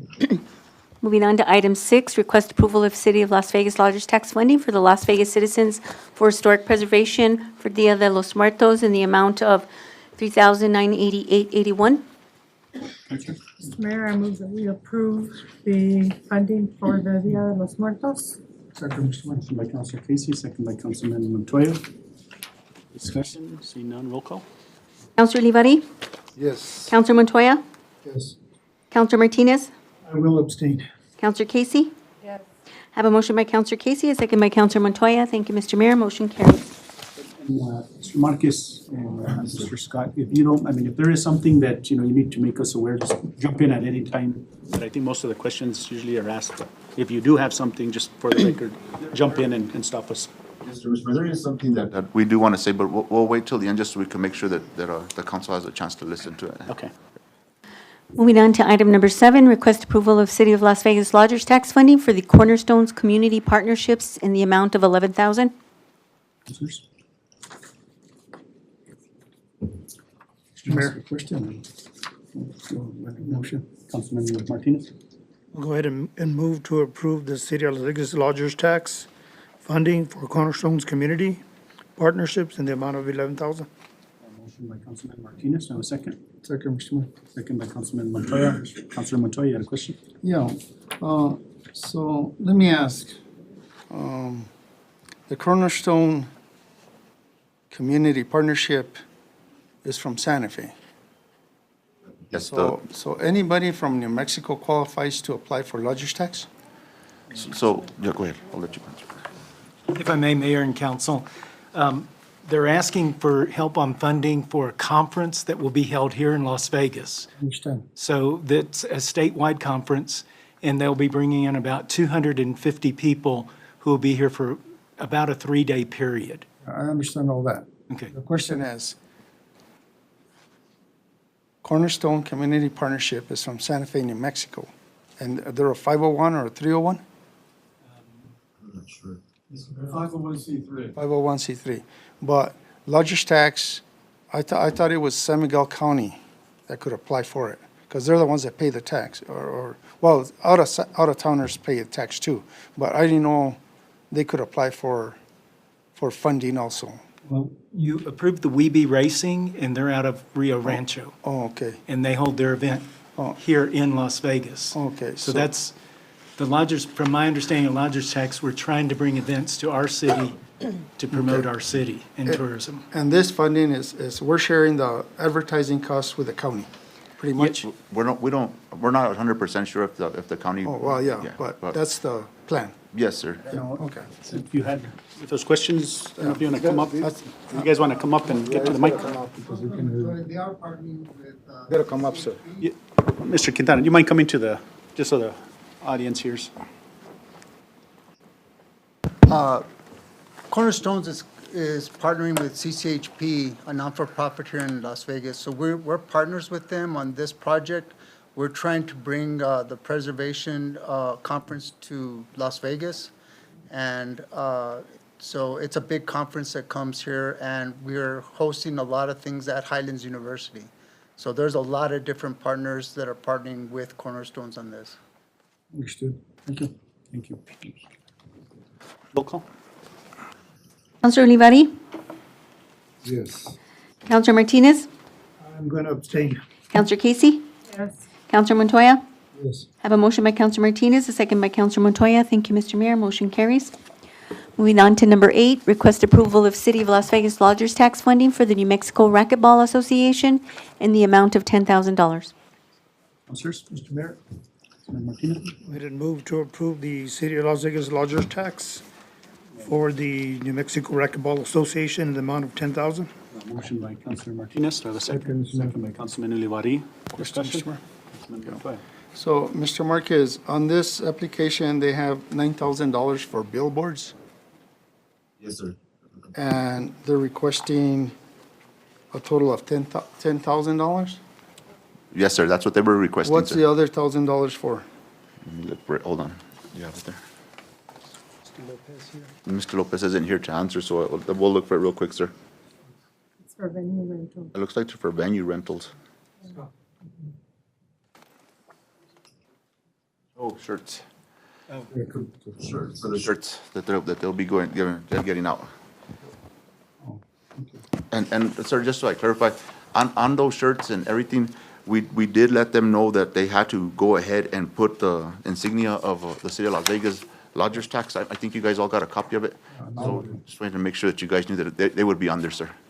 On every funding. Anything, Anything, sir. yes. Yeah. Yeah. Anything I- that they make. I just don't want to be paying for rooms, food, drinks, and stuff like that. Yes. That's not called for. And you're 100% correct. And just to clarify, when they approve or they recommend an approval of an amount, doesn't mean that we're gonna write them that amount of that check. When they bring us in their receipts, if we see something, we're definitely gonna cross-reference it with our finance director. And if it can't be paid for, we won't pay it. It's understood. Yes, sir. Thank you, Mr. Mayor. And to add to that, I think, again, I think our lodgers tax, especially our chair, he's very, sufficient, and he understands, the do's and don'ts. So I think they're really asking those questions, which I really applaud them for doing that, so. Roll call? Counselor Casey? Yes. Counselor Montoya? Yes. Counselor Olivari? Yes. Counselor Martinez? Yes. I have a motion by Counselor Martinez, a second by Counselor Olivari. Thank you, Mr. Mayor. Motion carries. Moving on to item number 9, request approval of City of Las Vegas Lodgers Tax funding for New Mexico Highlands University Foundation, which is the NMHU Foundation Alumni Gathering, in the amount of $10,000. Counselors? Mr. Mayor, I move approval. Motion by Counselor Casey, do I have a second? Second. Second by Councilman Martinez. First, Mr. Mayor. Counselor Montoya. Mr. Marquez, this is I don't know if it's a prime example or not, but on here, we have Cowboy Lounge, 5K run, parade, tailgate party food, tailgate president tent, and the only one I see here that qualifies is advertisement for $6,166. And what about the staffing? We don't pay for staffing, right? So really on this application, only 6166 qualifies out of the 10,000? You're 100% correct, sir. We've gone over it and we looked at it, and that's 6,166, sir. Okay, so Give me- should our motion state that it's for 6166? I'll go ahead Counselor. and I'll bring the chair up. Mr. Chair. Actually, if you look at it, another part of the application, I think they have about $9,000 in mailers that they send out. So it would exceed the 10,000 or 11,000. I think they do about 9,500. I can't recall that number exactly, but it's in mailers and actually that. And where's that in the application or on this report? That's going to be a part of the application. I know, but it's in the letter when they explain. Okay. So sending out a letter is $4,000? $3,900? They send out, and that's an actual cost every year, they send out mailers to the alumni. Yeah. They mail that out, and just that cost alone is $9,000. So in addition to the $6,000 that you would authorize, they also have which is an allowable. Okay. I'll be it. Thank you. Thank you. Roll call? Counselor Olivari? Yes. Counselor Montoya? Yes. Counselor Casey? Yes. Counselor Martinez? Yes. I have a motion by Counselor Casey, a second by Counselor Martinez. Thank you, Mr. Mayor. Motion carries. Moving on to item number 10, request approval of City of Las Vegas Lodgers Tax funding for the Las Vegas San Miguel Chamber of Commerce for the 3rd Annual Motor Show and Film Expo in the amount of $7,400. Counselors? Mayor, Councilman Martinez? go ahead and move to approve the City of Las Vegas Lodgers Tax funding for the Las Vegas San Miguel Chamber of Commerce 3rd Annual Motor Show and Film Expo in the amount of $7,400. Second. Martinez, second by Counselor Casey. Discussion? Mr. Mayor, yeah, please. Thank you. So, Mr. Marquez, on this one, radio ads, events, and posters and social media, that all amounts to $7,400. Yes, sir. So where's the difference of that? 7,400 is what the board recommends. Because we don't pay for staffing, we don't pay for entertainment. Or Again, do we pay entertainment? yes, we'll pay entertainment. Okay, But again, that's just what the board recommended, sir. yeah, okay. Thank you. entertainment's not being paid by Lodgers. It's only the Oh, no? marketing Then what is Yeah. after the 7,400? It's all the advertisement, it's radio ads, the main thing is, the creation of the event swag is probably the most thing. That's the poster we're gonna create, and then all of the event swag we're gonna get as far as t-shirts, hats, a bunch of other stuff. That's the biggest. And that's gonna get, the word out as far as getting those posters made and getting them to other car shows around, Santa Fe, Albuquerque, Espanola, for our car show, Yeah. to be able to get people from those areas in. But I see your request, the first 4 items amount to 7,400. Yeah. So where's the other, That's how much we're requesting, that's it. oh, because the request, oh, I'm sorry, I thought it was 10,000 also. That's all Okay, we're yeah, requesting. okay. Sorry about I was getting confused. I thought it was didn't know. 10,000, I'm sorry. He was confused. Thank you. Counselor Montoya? Yes. Counselor Olivari? Yes. Counselor Martinez? I'm gonna go ahead and abstain. Counselor Casey? Yes. I have a motion by Counselor Martinez, a second by Counselor Casey. Thank you, Mr. Mayor. Motion carries. Moving on to item number 11, request approval of City of Las Vegas Lodgers tax funding for the City of Las Vegas Balloon Fiesta in the amount of $78,600. Councilors?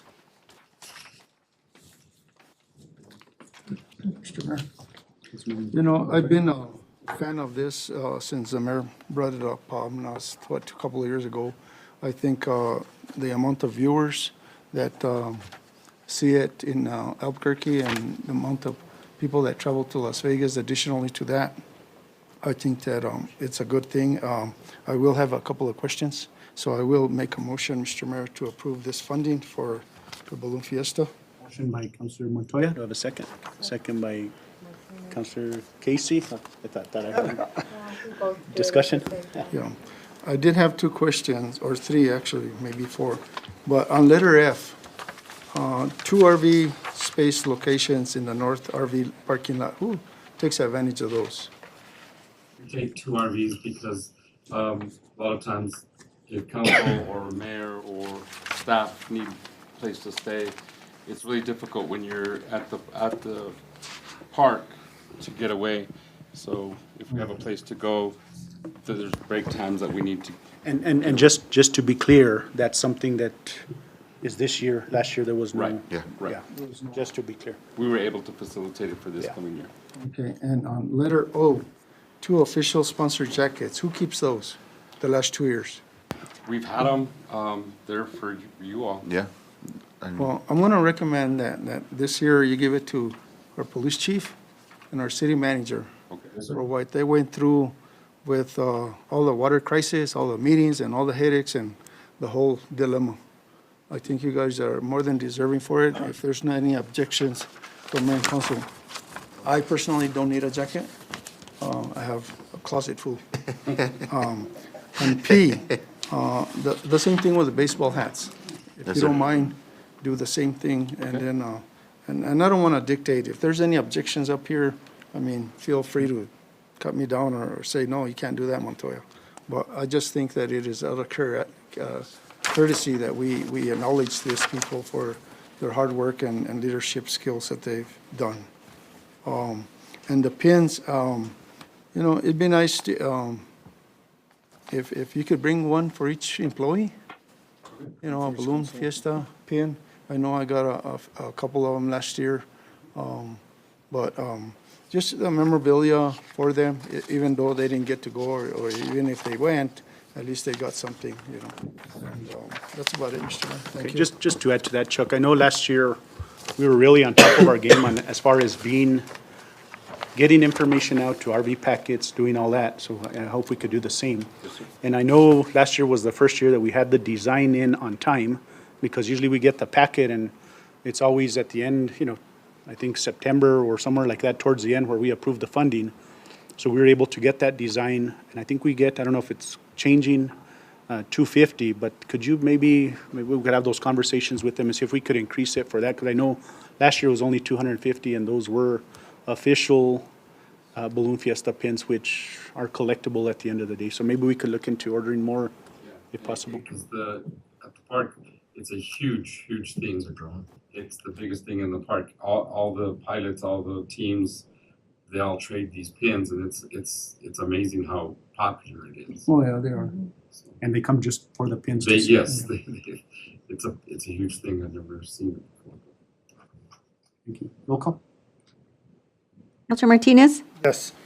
Counselor Casey? Yes. Counselor Olivari? Yes. Counselor Montoya? Yes. I have a motion by Counselor Montoya, a second by Counselor Casey. Thank you, Mr. Mayor. Motion carries. Thank you, Mayor, Council. Oh, yeah, we already told them about it. Yeah. Mr. Marquez, you had said, or did you include your message that you kind of? Yeah, I did when Councilor Montoya asked a couple of questions about advertising. That's why to make sure that you guys knew that we did make sure that that's going on. Another thing I want to make sure that I let you guys know that the chair of the lodgers tax also said 30 days after their event, everybody must come back and present to the board how successful the event was, and then we could go ahead and report to you if you guys would like that. But just you guys let me know. Mr. Marquez, also to add to that, just so we're clear, even though, you know, there's these items, let's say for instance, 10,000, that's what they asked for. If they only spend 4,000 on advertising, it's a reimbursable, it's not they just receive a check and that's it. They We're- come back with receipts and we pay them only what they've, Only what's what they allowable. spent and only what's allowable. And again, I'll sit and talk with Morris. I have taken that advice. I involved finance with us in a lot of these meetings. I feel confident. I've learned a lot with Morris. Lodgers tax was very confusing, but I really appreciate the knowledge I've learned from Elmer and from Morris. So appreciate that. And Mr. Martinez as well, Mr. Matt Martinez. And on that note, Mr. Mayor, if, I'm just saying because they don't know the rules.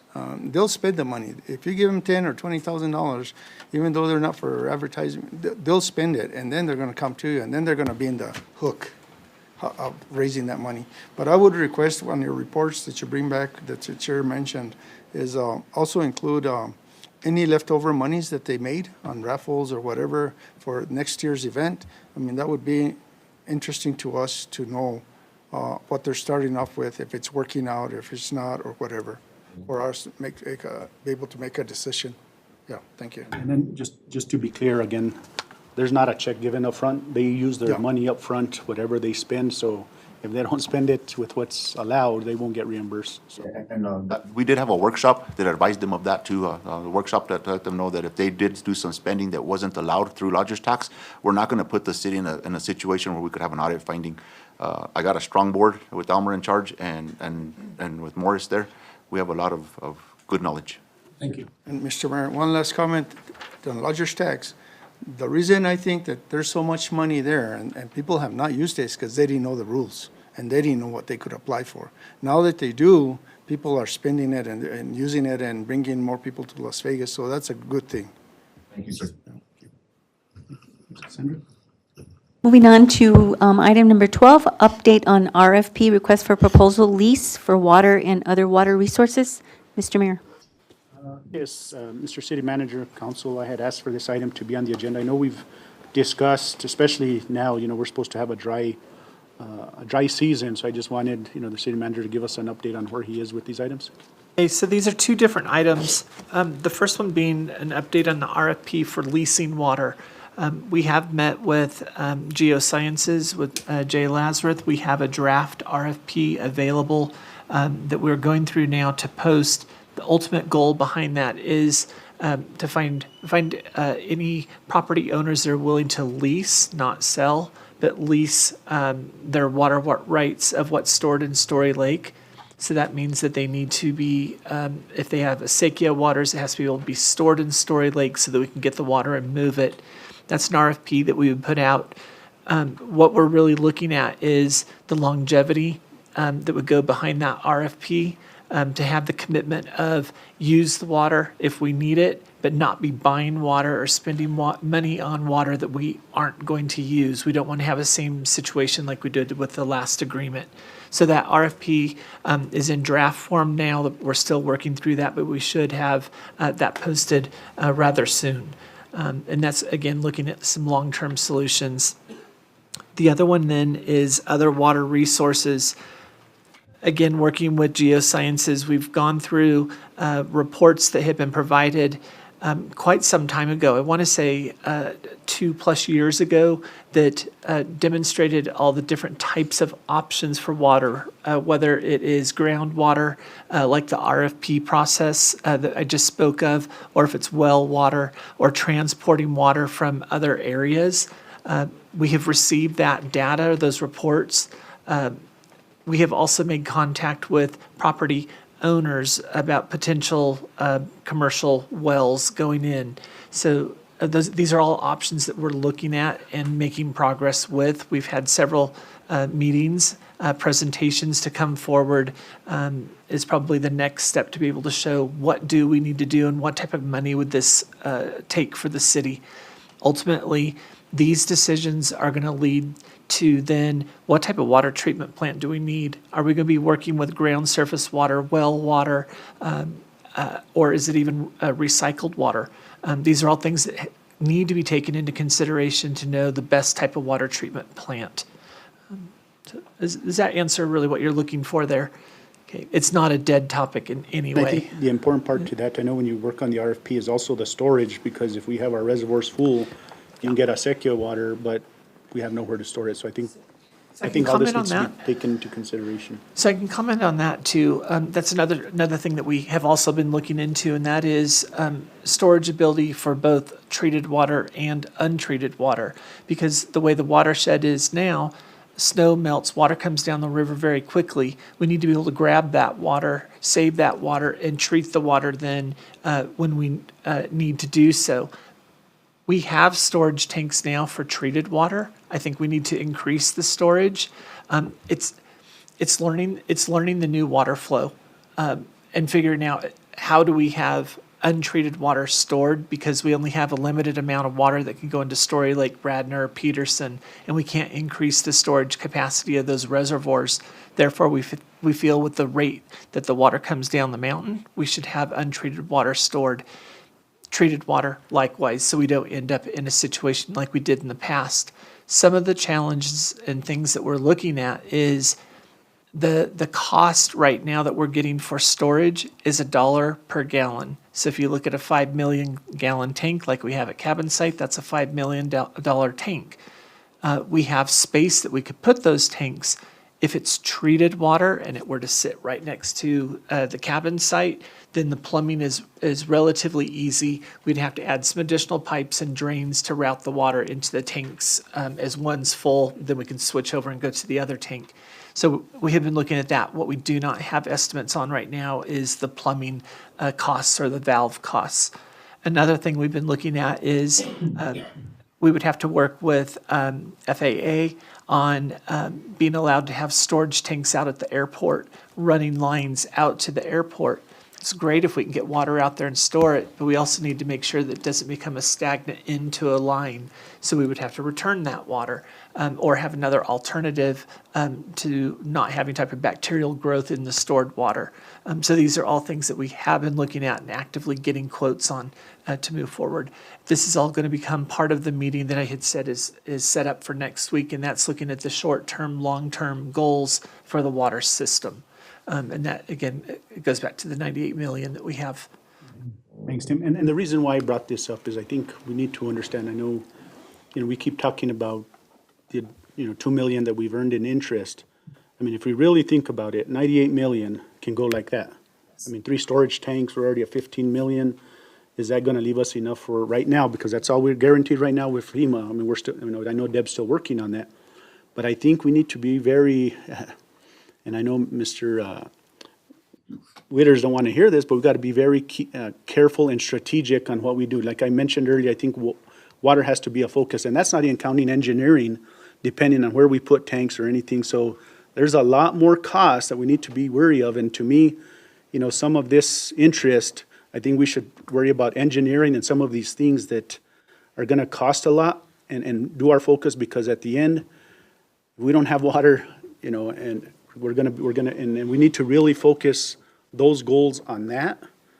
Because, I mean, I know, some of you might look at me and we need roads, but if we don't have water, and our community right now, the number one topic, and Ms. Alas, I know you go through our social media and emails, I could almost bet that the community concern has been water, and what are you doing to do it? So I just wanted to bring that up as we're moving forward. I know you're working on the RFP, but I think we really, as a governing body, need to be frugal on what we're spending. And there's a lot of engineering tanks, storage tanks, because if 98 million, let's say, let's say that that's all we get. And that 98 million is gonna go like that, and we're gonna be stuck in a problem. So if there's other funding that we do have, which we do, Mr. Witters, I agree, but we need to be strategic in our planning moving forward versus just spending it because it's in the bank.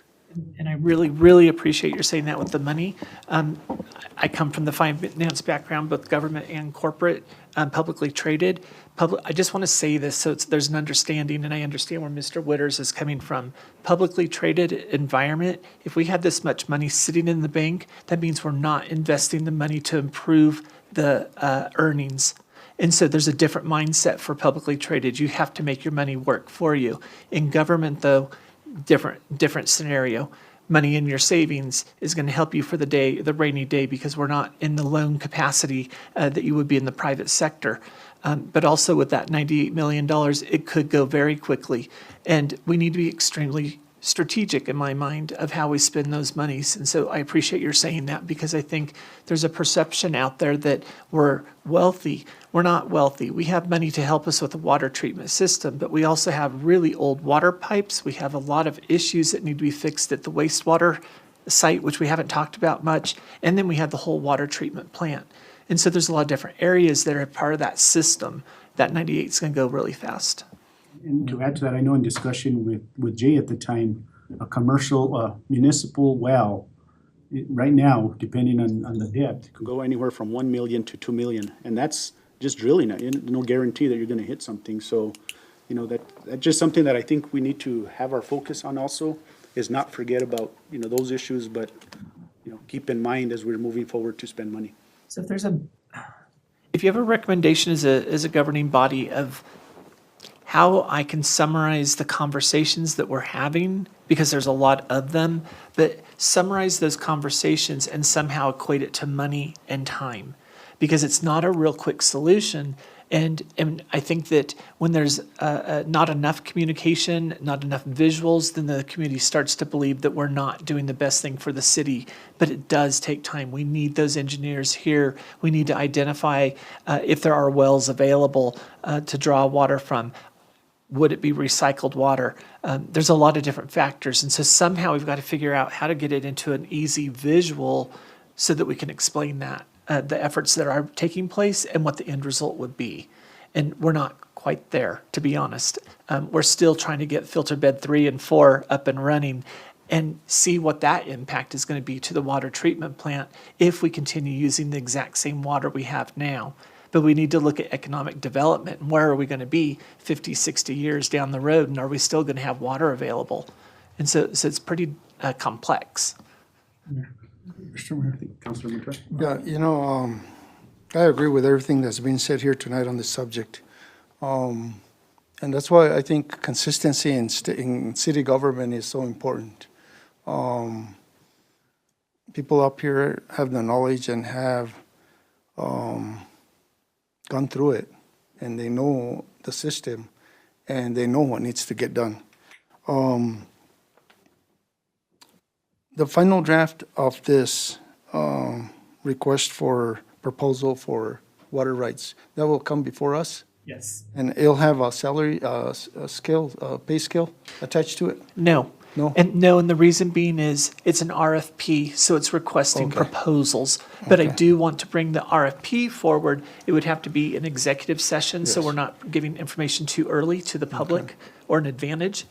And this is I think this is the best conversation I've heard since the water crisis, because people are listening, and you have a plan. There's a plan in place.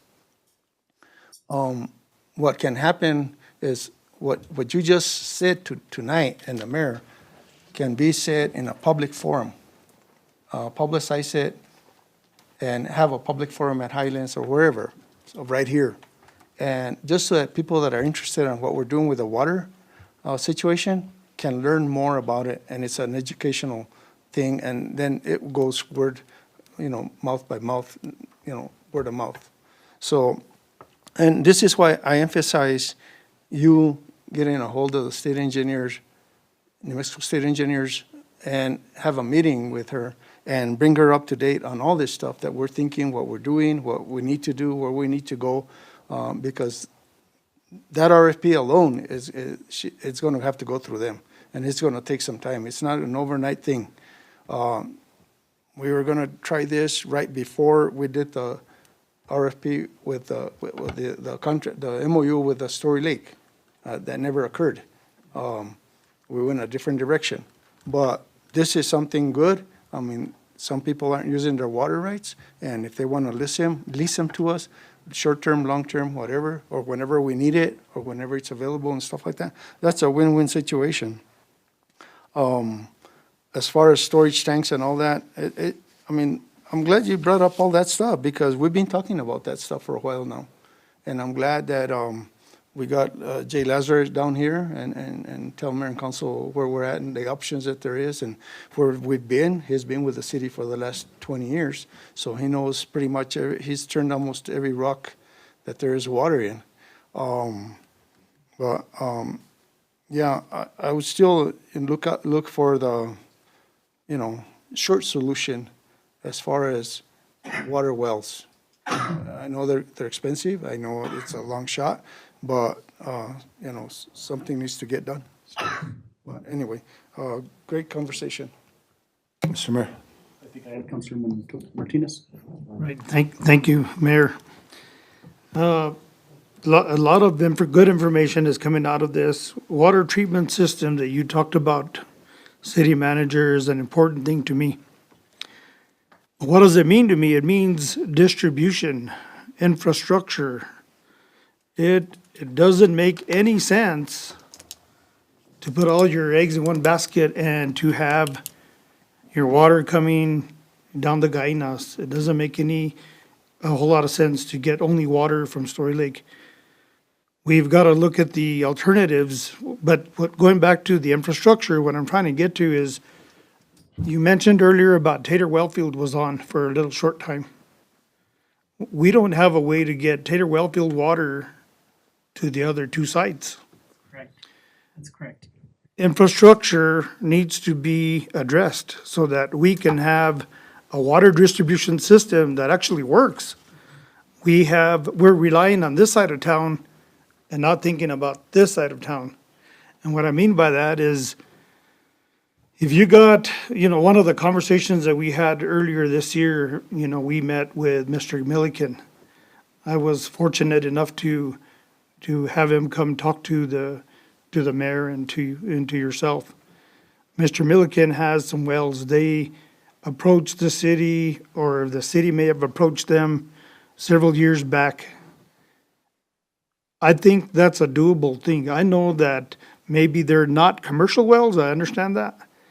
But if the data is there to pursue groundwater at these sites without a whole lot of, dollars, and we can have, an abundance of water for our community, that's what happened to Santa Fe. Santa Fe, New Mexico was going dry. All of a sudden, these Bruckner wells, they took over. And look at the growth within that community all by itself. There's housing, there's this, there's that, there's businesses going up everywhere. Water is everything. But if we don't concentrate on the infrastructure, we can't make this thing work in a loop system. And you and I have talked about this for a long time. And I just want to make sure that we're thinking about that. I know that we can't have storage tanks. We can't have some of the items that we've talked about, because we don't have a way to move that water. If you have a way to move that water, that distribution will always you'll have good active water, and it'll always be fresh for the, for the public to have and consume.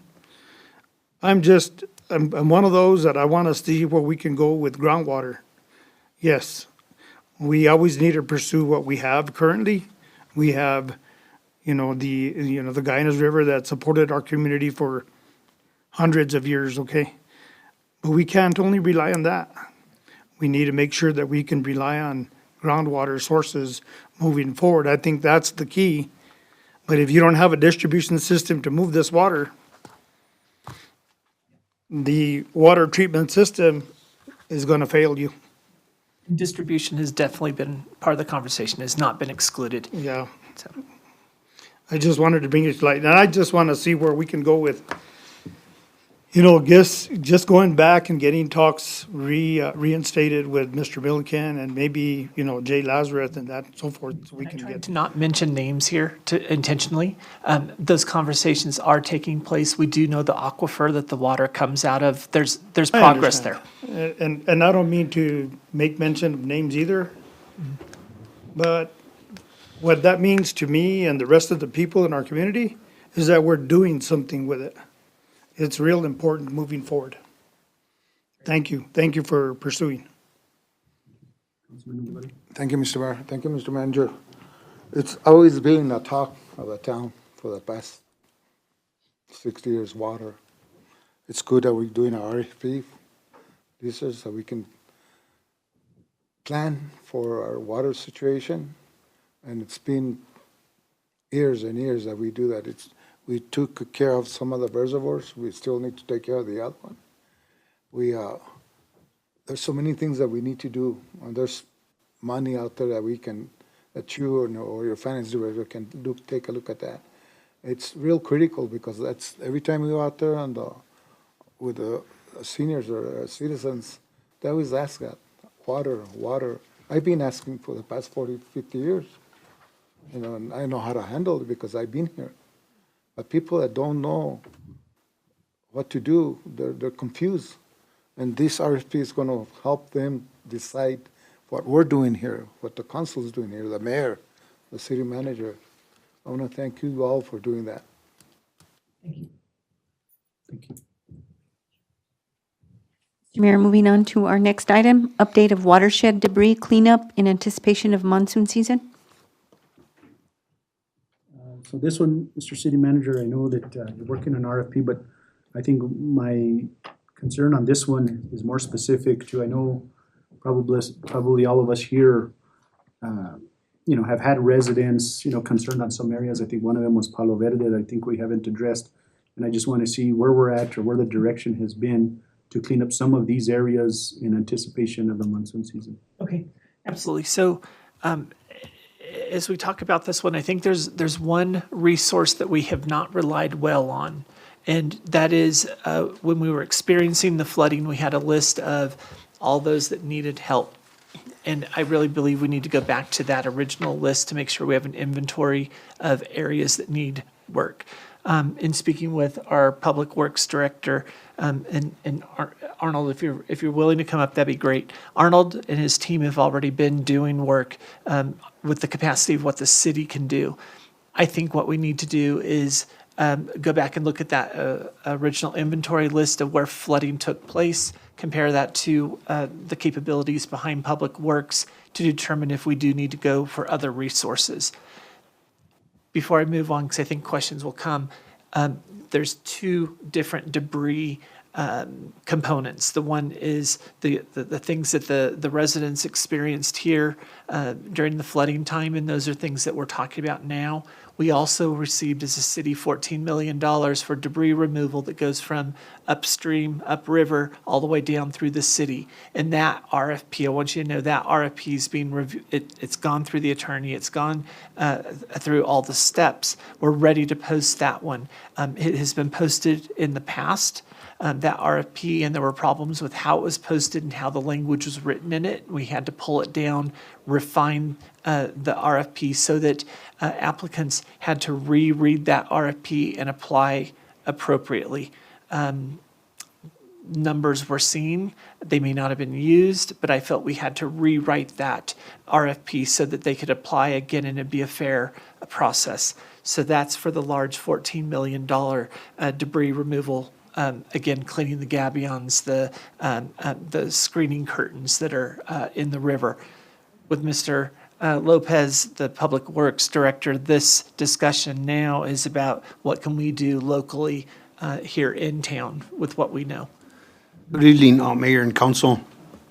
So on the Palo Verde drainage system, so from Old National basically, all the way to Cinder Road has been entirely cleaned out already by city staff.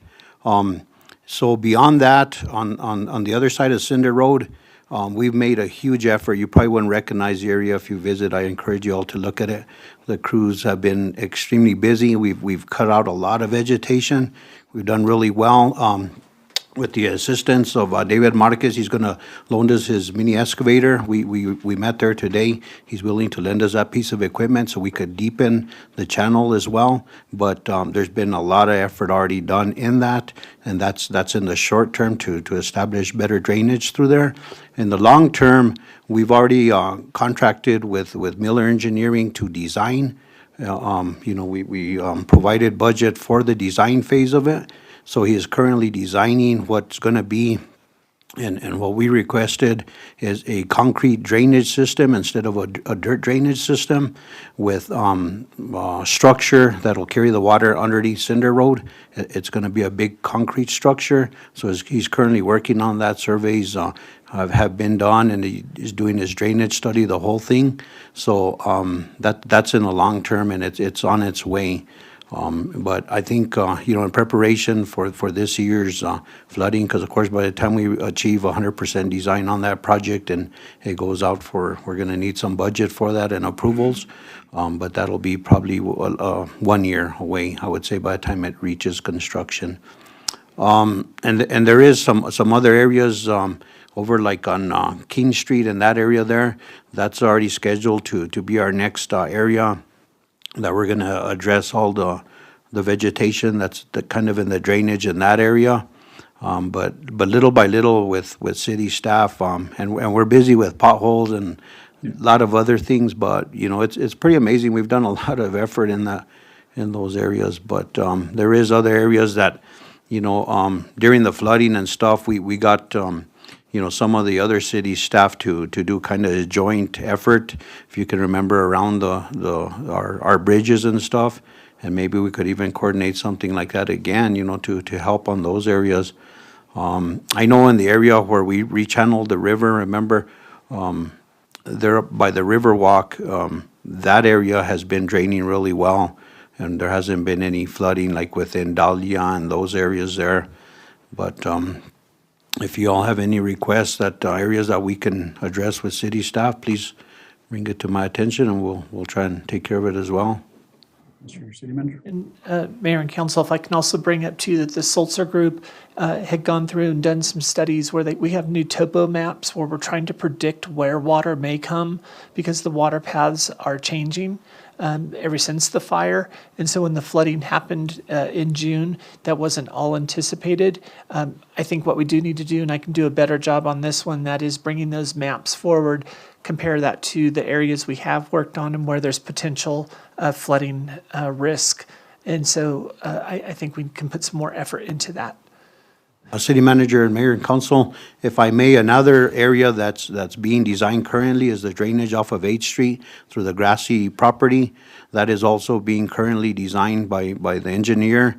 So as soon as we get and achieve 100% design as well, we'll be coming to you for funding for that area, and we could address that also and comply with our, what would you say, our contract way back, but just so you know, that is also being, engineered and drainage study and the whole works on that one also.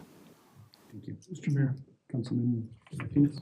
Yes, so based on all the things that we know in reference to flooding, that is, what would be expected moving forward this year, next year, because of burn scar, because of this, because of that? What is it that we can tell the audience, the public, I know we're telling them what we're doing, but what can be expected from the seasons moving forward?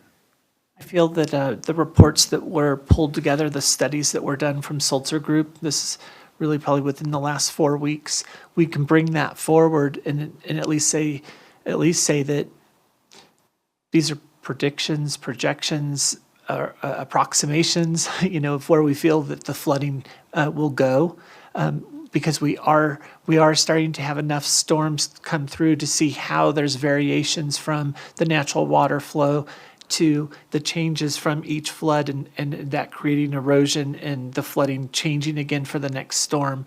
So I think that communication is probably the best thing that we could do. Hopefully it doesn't cause a panic, but we can at least say, based on the studies that we've done, this is what we're projecting. And we could start publicizing that or have a presentation here, something along those lines. Okay. Counselor. Mr. Lopez, over behind the Tapia property on across Old National Road, are you going further down than that? Yeah, and has that big tree been removed or no? No, sir, that tree is huge, and that's gonna require, some other resources, but we are channeling around it with the excavator and our equipment, and then we're gonna, with the dirt that's removed out of there, we're gonna shore up the dike, so it'll be higher, and it should carry, the waters. Again, when you get an 8-inch rain like we did last year, our infrastructure is not, and will never be able to handle that kind of volume, something that residents have to understand, that when it comes to that kind of rainfall, doesn't matter what city you're in, it's not designed for that, no, anywhere. The other question I had was, citizens of concern are still wanting that bar ditch on 8th Street along there before that design that's taking place on 8th Street, if they can rework that ditch again before the monsoons. Yeah, thank you. Not a problem, we can do that with our resources. Answer anybody? No? All righty. And again, Mr. City Manager, this was more, discussions for the community, and I know that you're working on that RFP and it's been a problem child, but, if we're overburdening our staff, I think there's that opportunity of contracting to get some of this stuff done in preparation without going over the $60,000 limit. So I guess that just kind of, the discussion I wanted to have, that if let's not overburden our staff, the money's there. And Very good. Thank you. thank you. Thank you, Arnold. Mr. Mayor, moving on to our next item, discussion, direction, possible action regarding allocation of funds for city projects. We have our Finance Director, Mr. Morris Madrid, and our City Manager, Mr. Montgomery. Mayor and Council, if I can start with this one, I requested this item. There was concern about why I brought this even forward. I feel for me, when it comes to budgetary items, conversations that are being brought forward to me of how much money do we have in savings and what should we spend, this is my way of driving a conversation. I truly don't have an opinion right now of what type of projects need to be funded. We've had a lot of dialogue tonight, and I think our priority really is water. But this is my forum to be able to get conversation. This is my way of getting feedback. I wasn't coached. I wasn't asked to put this on the agenda. I need it because I need to know what direction the governing body is feeling to go forward, so that I can either prepare presentations or do the proper research or give recommendations of the money that we have put away. And so I asked for this agenda item. Mr. Morris, if you don't mind.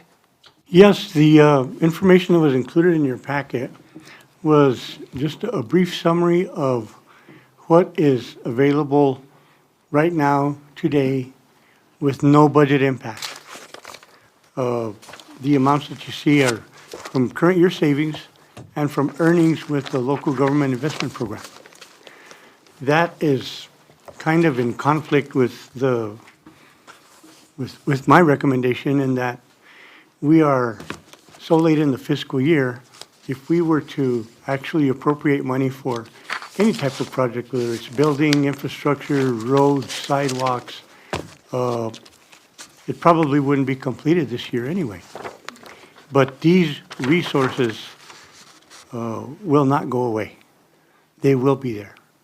And the main point that I wanted to give you in providing these numbers is, you know what we're earning in investments, and you know what we're saving in the general fund.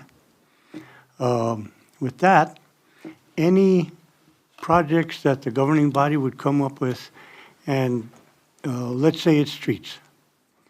That takes planning, designing, scheduling. Even if it's only scheduling, even if it's anything from a chip seal to a mill and overlay to complete reconstruction, that does take planning. It does take scheduling.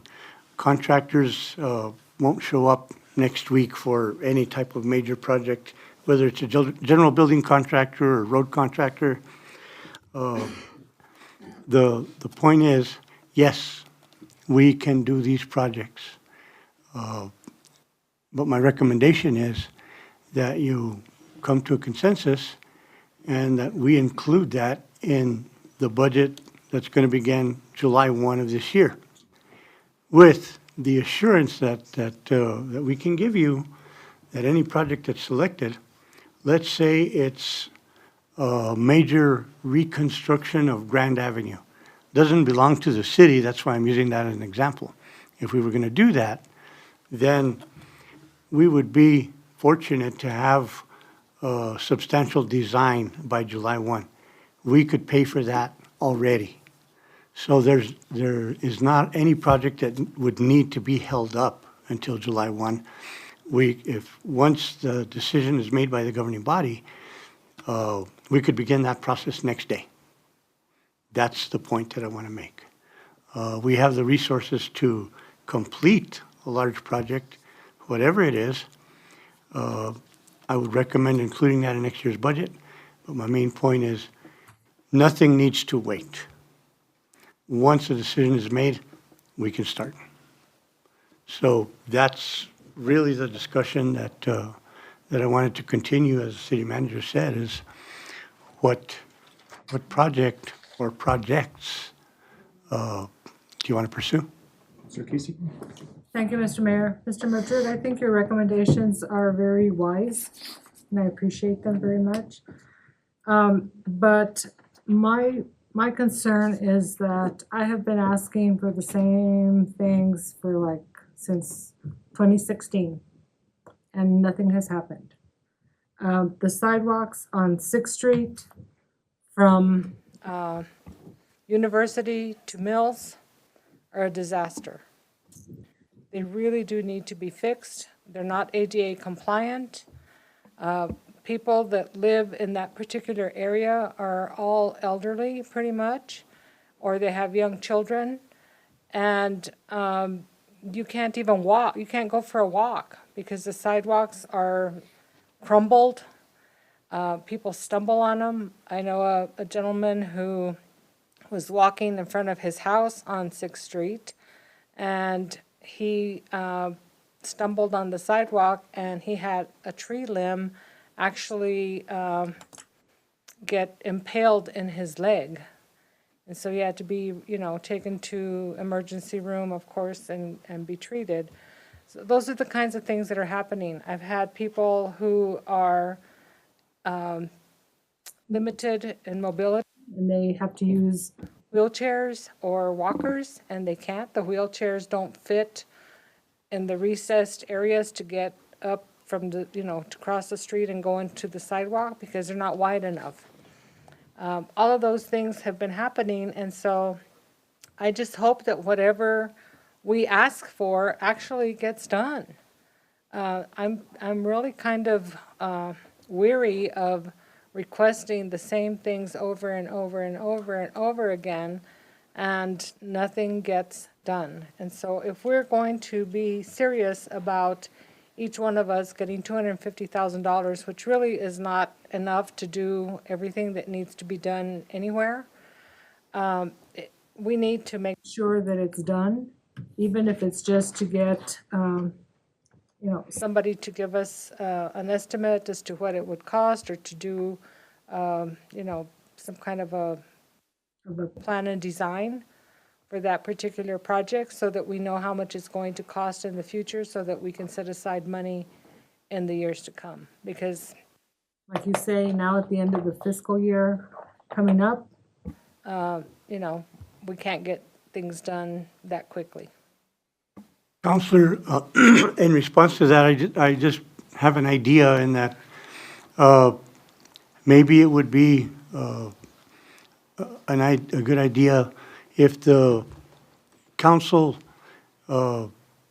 is not able to come up with one project that, the example that you gave is a good one, that you submit the request to the city manager to be incorporated into the budget. And we do it that way with specific projects in mind. With the description that you just gave us, sidewalks from this street to this street. That way, we could incorporate real costs and make the language in the budget that specific, so it has to be spent for that. That's one of the tools that Department of Finance uses, is they make the language specific, you can't use it for anything else. That's just a suggestion. Thank you. Thank you, Mr. Mayor. Thank you. Mr. City Manager? And just to piggyback off that conversation, I strategically wanted a budget built from zero up, because right now I feel like there's been so much turnover in staff. We don't know what our budget's built on. And when it comes time to do a project, we look at what is the balance remaining in my budget and can we afford to do it or not. And I really, really am hoping that we get to a point where we are strategically saying my budget's zero and now I want to do a curb that's going to cost X number of dollars, and build it into the budget and have sufficient notes so that those projects aren't forgotten. Because I feel like that's what's happening. I can bring, up some examples that we've experienced in the past with conversations, and we would have change orders, and we would have scope change to departments, and it was never understood because I don't think we knew what those budgets were based on.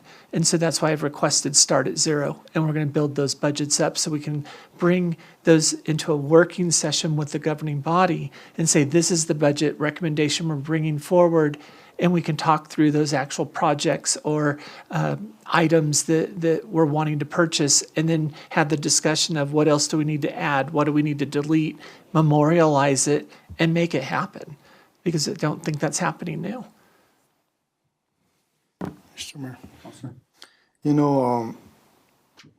I requested 250,000 for each ward last meeting, 2 meetings ago, because that's a small amount of money that you can do some small improvements.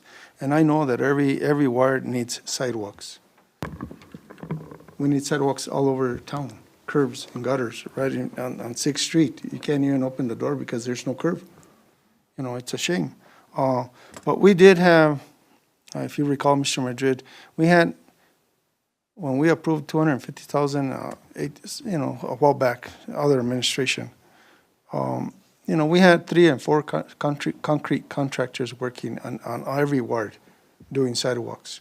And most of them were during the school areas or parks. And that was a good hit to the city of Las Vegas. And, 250 wasn't very much, and much less today's world's money.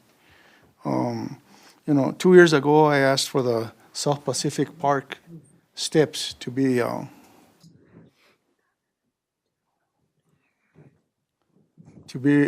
refurnished. I mean, they're falling apart. The people in that community reported them, and it's been 2 years. Finally, now they're getting done. But, it's a shame that we have to take 2-3 years or a whole term in order to try and get just 1 or 2 things done. Bathrooms at the Plaza Park. I mean, that's something that, we could have used 20 years ago. We've gone through purchasing toilets for $50,000, $60,000, $70,000, selling them for $15,000, getting rid of them because they didn't work or whatever. Now we pay somebody to go take the portable toilets, and not to condemn them, or they're doing a good job. They keep them clean and that. But is that the way we want to present our community? Just little things like that. And I mentioned before, parking lots at the library, at the train station, wherever, out front here. Those are little things that, we have that money to spend on those things. It's not going to kill us. It's not going to bankrupt us. Solid waste, we visited Tuesday. They could use some asphalt for vehicles to go up and down. They could use some doors. They can use some lighting. There's a lot of things that they could use up there. And I say that because that department's being neglected for a long time. There's just so many needs. improvements down the Gainas River, the same thing. But going back to the request through FEMA, we do have another additional $140 million that we don't know yet if we're gonna get or not. But the thing is, we have enough money to help ourselves for a little bit and show some improvements, I disagree with Mr. Madrid that everything takes engineering. I mean, I can see big projects, road constructions, bridges or buildings, stuff like that. That takes engineering and so forth. But this other small stuff that we can help ourselves with, I mean, come on, we don't know how to spend the money or what? What's the problem? We don't know how to give direction? I don't know. But it seems to me that we could advance this city a lot faster and a lot better with just doing little things here and there. And that's just my end of it, Mr. Mayor. Thank you. So I guess, Counselor, you kind of answered my question as to how this topic came. Now I know why I was left out of this discussion, but I really like your recommendations on this is that we can't, the $1 million and find a project. And to me personally, I feel that we need to finish Hot Springs because that's an area that we did it halfway. And I think, that's one of our main veins into the plaza area off of Mills. And I think that would be a suggestion and idea.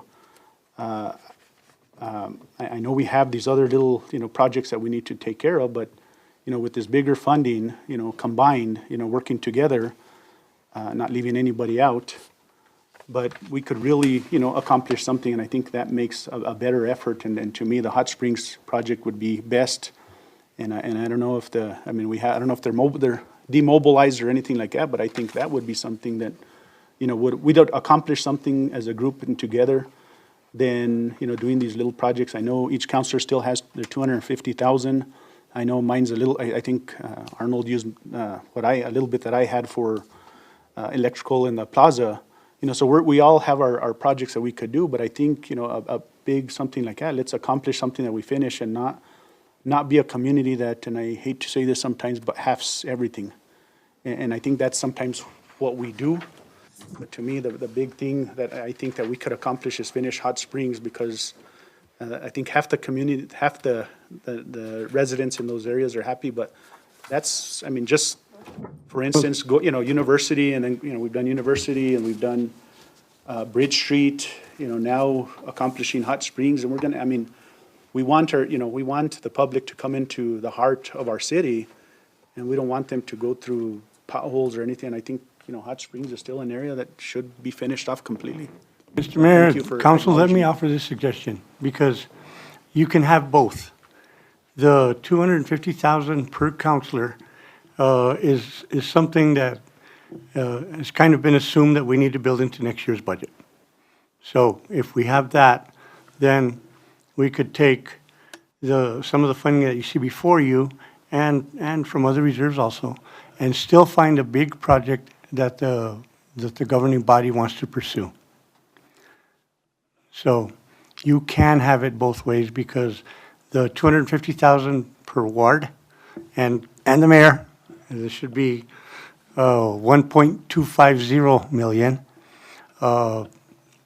can still be designated in the FY26 budget. That's kind of an assumption. That still leaves these resources available to build into the budget also. Because last year at this time, we did not anticipate having 2.4 million in investment earnings. We didn't build that into the budget. It's all extra. We can anticipate, we can not only budget some of the, redeem some of the investment here to budget, put it into our cash balance, and we can also use this investment revenue for at least 6 to 8 months of next fiscal year. So we're going to have additional resources, even if it's only this. Our gross receipts taxes are still rising, so it's going to be even more than that. Our position is good enough to accommodate both. That's my point. Mr. Mayor. Councilman Uluwadi. Mr. City Manager, I know we got 250,000 for each ward, and I'm always thinking about my ward, and I don't know why, but King Street is a disaster area. The rest of the city is a disaster, but King Street is close to Rodriguez. There's a lot of flooding down that area. But you know what I really look at, that the finance director should be in contact with the city manager and see what all these problems are. We have the funding, and the thing is that if we don't get an answer for that, you're gonna be out in, like, anywhere, that you don't even know where to spend that money from.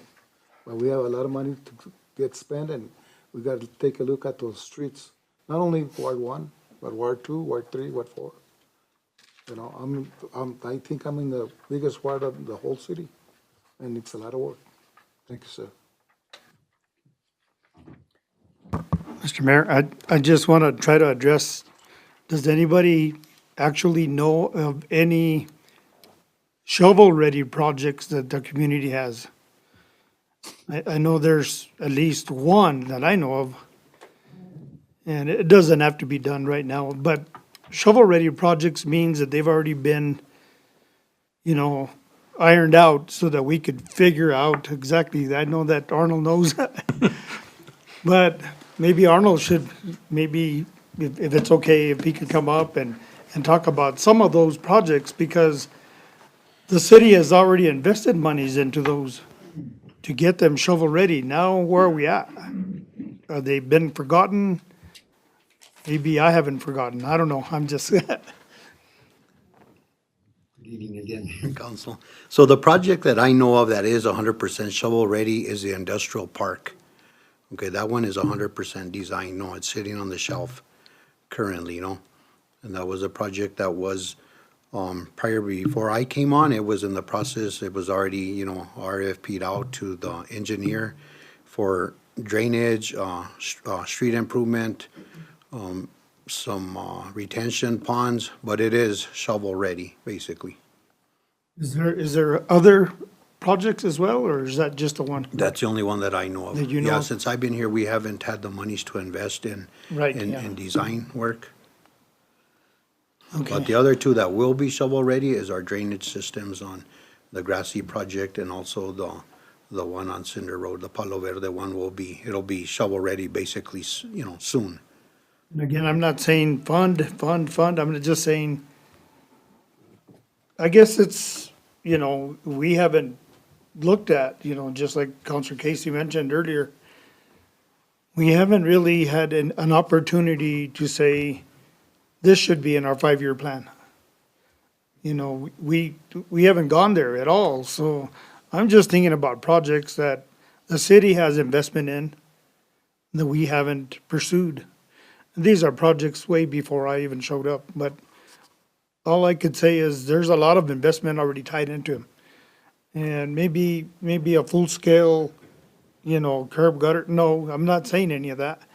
But maybe we could start to think about those projects as well. I'm just throwing that out there as feed, you know.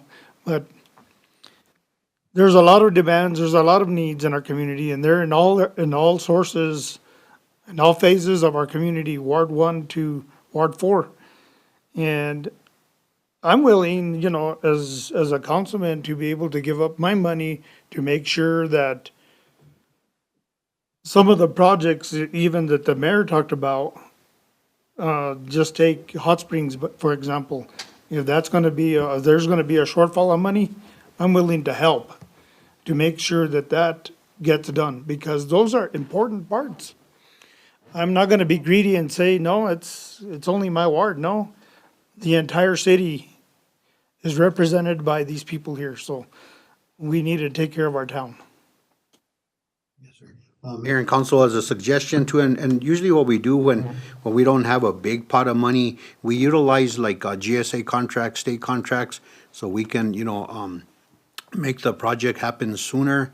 And then also we tend not to use engineering services, so to stretch our money a little further, because, you know, they're small budgets. And that's typically the way we handle it in-house is, you know, by utilizing these contracts, no? And then we can reach construction and improvement a lot sooner than going, you know, the whole design and stuff like that. But again, keep in mind that some of those monies can be used for design on certain projects, and then we have them shovel-ready basically for, you know, next when, year, yes, when another funding funding, year and so, yes, sir, when, as soon as funding comes available. thank you. And a couple of questions, Mr. Mayor. So on the industrial park, shovel ready, does that include the circle that we sold or that we adapted there? If I The remember parson. correctly, because it's been, I don't think it included the cul-de-sacs. Because I think the city is responsible to do that, right? Or no? Just a curve in the gutter? It would be if it's a city street, then it is our responsibility. Everything Yeah. that's city-owned within that area It is wasn't our a very large responsibility. street, but it was a circle there. And it's been, you know, like I say, I saw that when I first started, because that's when they reached that. Okay. But it possibly is in there. It was for the whole area, which included, you know, the drainage, holding ponds, and I think it was also to acquire some property there for those holding ponds as well, if I remember correctly. My other question was on Hot Springs Boulevard. That would cost a lot more than $1 million. And It would cost probably more than $1 million, but if we put $1 million in it, that's that much further improvement that we would have within that area, no? yeah, but you won't get to I the wouldn't park. finish it, no, sir, because Yeah. when you start getting in there, and then keep in mind too, we have that structure, that old bridge that needs some work as well. But again, it's that much further improvement, and I mean, you see that portion that we just did now, and it's incredible. It's a nice project, no? It looks great.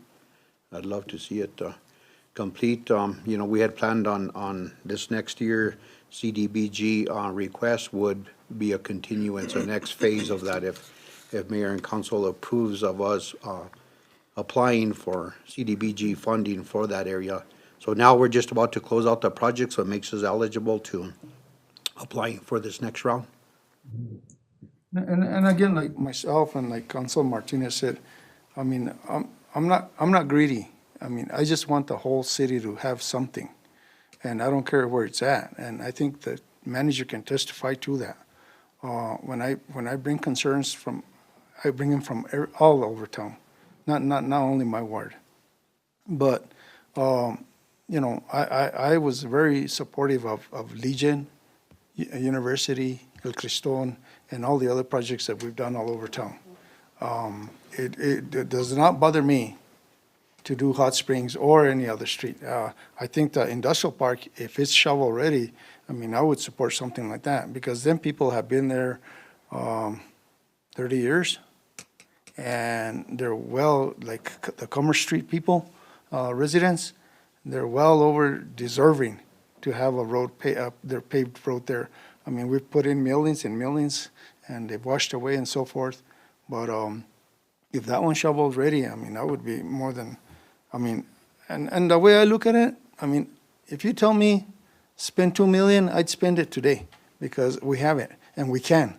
It's in the bank. You give it to me and I'll spend it, I guarantee you. Yeah, you know, so. Send it all my way.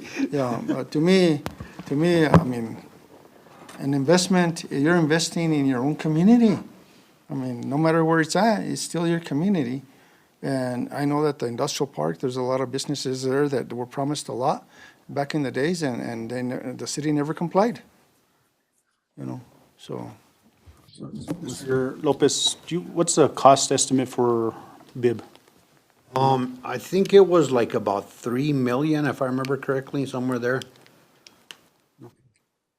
But, you know, we could select, you know, do it in phases also, but if we did like a road improvement, drainage and road improvement on the main road, you know, we could probably get it all done with that $1 million, you know, on this, if we decided to go curb and gutter and the whole works, you know. But again, on that one too, I mean, we wouldn't do it all with $1 million. Exactly. Thank you, Mr. Mr. Mayor. Bari, and then we'll get to we'll see what the discussion. Anyway, what the action is. I know that you've gone through all the streets in town, but the reason I'm asking for 250,000, it's not too much. I want to thank Councilman Martinez for using his money, or if we do use his money. But King Street's been there since the city became a city. And the thing is that we got Rodriguez right there, Rodriguez Park, and we're trying to renovate it, we're trying to make it beautiful. And that street right there, you know what's gonna happen? Thank you. When I see the rain coming down, and coming down my hill and Rodriguez, and it goes into King Street, it's gonna be a disaster. I agree with you, yes, sir. You know, and the thing Then is. they that- asked which project was shovel-ready, and that's why he said Rodriguez. And then we 'cause have, it is. and the thing is that we have the money. The thing is that the director's gotta talk to the city manager and see where we can get that money and make these things work. We have King Street, we have Railroad Avenue, you know, all Las Vegas needs a little bit of help. And you know it, Mr. Lopez, you know what's going on. Agree, yes, sir. Thank you, sir. Yeah. So I'm gonna have Councilman Montoya ask for 4 million and we'll spend 6 million. You spend it. So with that, councilors, what's the direction? I think that we should take The city manager's suggestion that we turn in projects that we feel are necessary to him, and then he can meet with, Mr. Lopez and Mr. Madrid and see what is doable, you know, within the short period of time that we have to spend that money, and see if we can get, you know, plan and design for whatever. And if that's possible, then maybe one solid project for the whole million. And then you bring it back to us in May so that we can, vote and get this done, because it's dragged on forever and ever and ever. You'll put that in a motion. So moved, Mr. Mayor. Did you get that? So we'll get projects to the city So- manager. So and I'm then- I'll put a template together at least to get it out. I can hear from all the governing body, or the wards, I guess, their individual projects. I'll also communicate with Public Works and Finance as far as shovel-ready, like major projects that can be done. Bring that list, both the ward submissions and large projects. Recommendations from you. Don't bring just a list and then we'll talk it to death. Okay, Yeah. we can do that. A motion by Councilor Casey, and a second. A second by Councilman Montoya. I think we've had enough discussion, but I'll, one more time. and then Yeah, okay. Thank you, Mr. Mayor, appreciate that. You know, because I requested this same thing about 2-3 months ago. The same motion. And it really didn't go anywhere. And we requested this same thing from the city manager, the previous administration, the previous administrator. And we all submitted some projects, and it never came back to us, and we never heard about it ever again. So I mean, this ain't the first time we do this, so I hope that it does come back to us, and with great recommendations, and that we can move forward with it. Roll call. Counselor Martinez? Yes. Counselor Casey? Yes. Counselor Montoya? Yes. Counselor Livari? Yes. I have a motion by Counselor Casey, a second by Counselor Montoya. Thank you, Mr. Mayor. Motion carries. Moving on to our next item, request approval of addendum number 1 to contract 407624 with Arch Consulting LLC for grant consulting services. Mr. City Manager. Counselor? I'd like to make a motion requesting the approval of amendment number 1 to this contract 4076-24 for Chuleta Consulting Firm. They have been with us for a year or so, 2 years, and they have done an amazing job for the city of Las Vegas. Motion by Councilor Montoya, second by Councilor Casey. Roll call. Counselor Martinez? Yes. Counselor Montoya? Yes. Counselor Casey? Yes. Counselor Livari? Yes. Have a motion by Counselor Montoya, second by Counselor Casey. Thank you, Mr. Mayor. Motion carries. I just want to make a comment real quick, and I don't know, Mr. Manager, I know it was brought to your attention about this certain consultant giving direction to Highlands and Luna, but I just want to clarify that it was under a scope of work through Stantec, I believe, and this was public input. There was never direction from this individual, and also for the fact that that individual did not charge us a penny to do that. I want to make that very clear. Thank you. Moving on to our last business item, consideration to extend the Charter Commission's term date from April 30th to May 15th, 2025, to submit their final recommendations regarding the city charter. Move, Mr. Mayor. Motion by Counselor Casey, second by Councilman Martinez. Roll call. Mr. Mayor. Discussion. Madam Clerk, does this fall in place with the deadline that we wanted, that was supposed to be for you to able to process everything to the Secretary of State and for everything to come to us and have public input at that time and so forth? Counselor, this will give the commission 2 weeks, which means we'll have one more meeting at best. And yes, we will have, the mayor and council will have the remainder of May, June, and then July. And the end of July, we'll have to have a resolution put together for that to get to the county clerk, and then the county clerk will get that to the Secretary of State. So that will give you that much time to complete. Meeting scheduled in June or July before we make a decision? We don't have that set yet, no, but we can. Is that going to happen, Mr. Mayor? Is that going to be a public meeting for us to get input from the public on? I believe you're advertising every meeting's public, right? Yes. There's nothing. For the Charter Commission, yes. Yeah. Okay, So maybe what we can do is maybe we could ask the city manager to give direction that we maybe advertise it more when they do meet. Maybe, you know, Some radio spots and. or, yeah. All right, thank you. Roll call. Counselor Olivari? Counselor Montoya? Counselor Casey? Yes. Counselor Martinez? Yes. I have a motion by Counselor Casey, a second by Counselor Martinez. Thank you, Mr. Mayor. Motion carries. Next item is executive session, and we have for 3 different items in there. Mr. Mayor, I move that we close our regular session and move into Executive session in accordance with New Mexico Meetings Act, NMSA 1978, Section 10-15-1H5, to discuss collective bargaining strategy, discussion regarding American Federation of State, County, and Municipal Employees, Local 2851, Collective Bargaining Unit Agreement, the Las Vegas Police Officers Association, Collective Bargaining Unit Agreement, and the International Firefighters Association, Collective Bargaining Agreement, pending or threatened litigation, discussion regarding American Medical Response Services, Contract H2, limited personnel matters, discussing regarding evaluation contract for Police Chief Caleb Marcus. A motion by Counselor Casey, second by Councilman Martinez. Roll call. Counselor Montoya? Yes. Counselor Martinez? Yes. Counselor Casey? Yes. Counselor Olivari? I have a motion by Counselor Casey, a second by Counselor Martinez. Thank you, Mr. Mayor. Motion carries.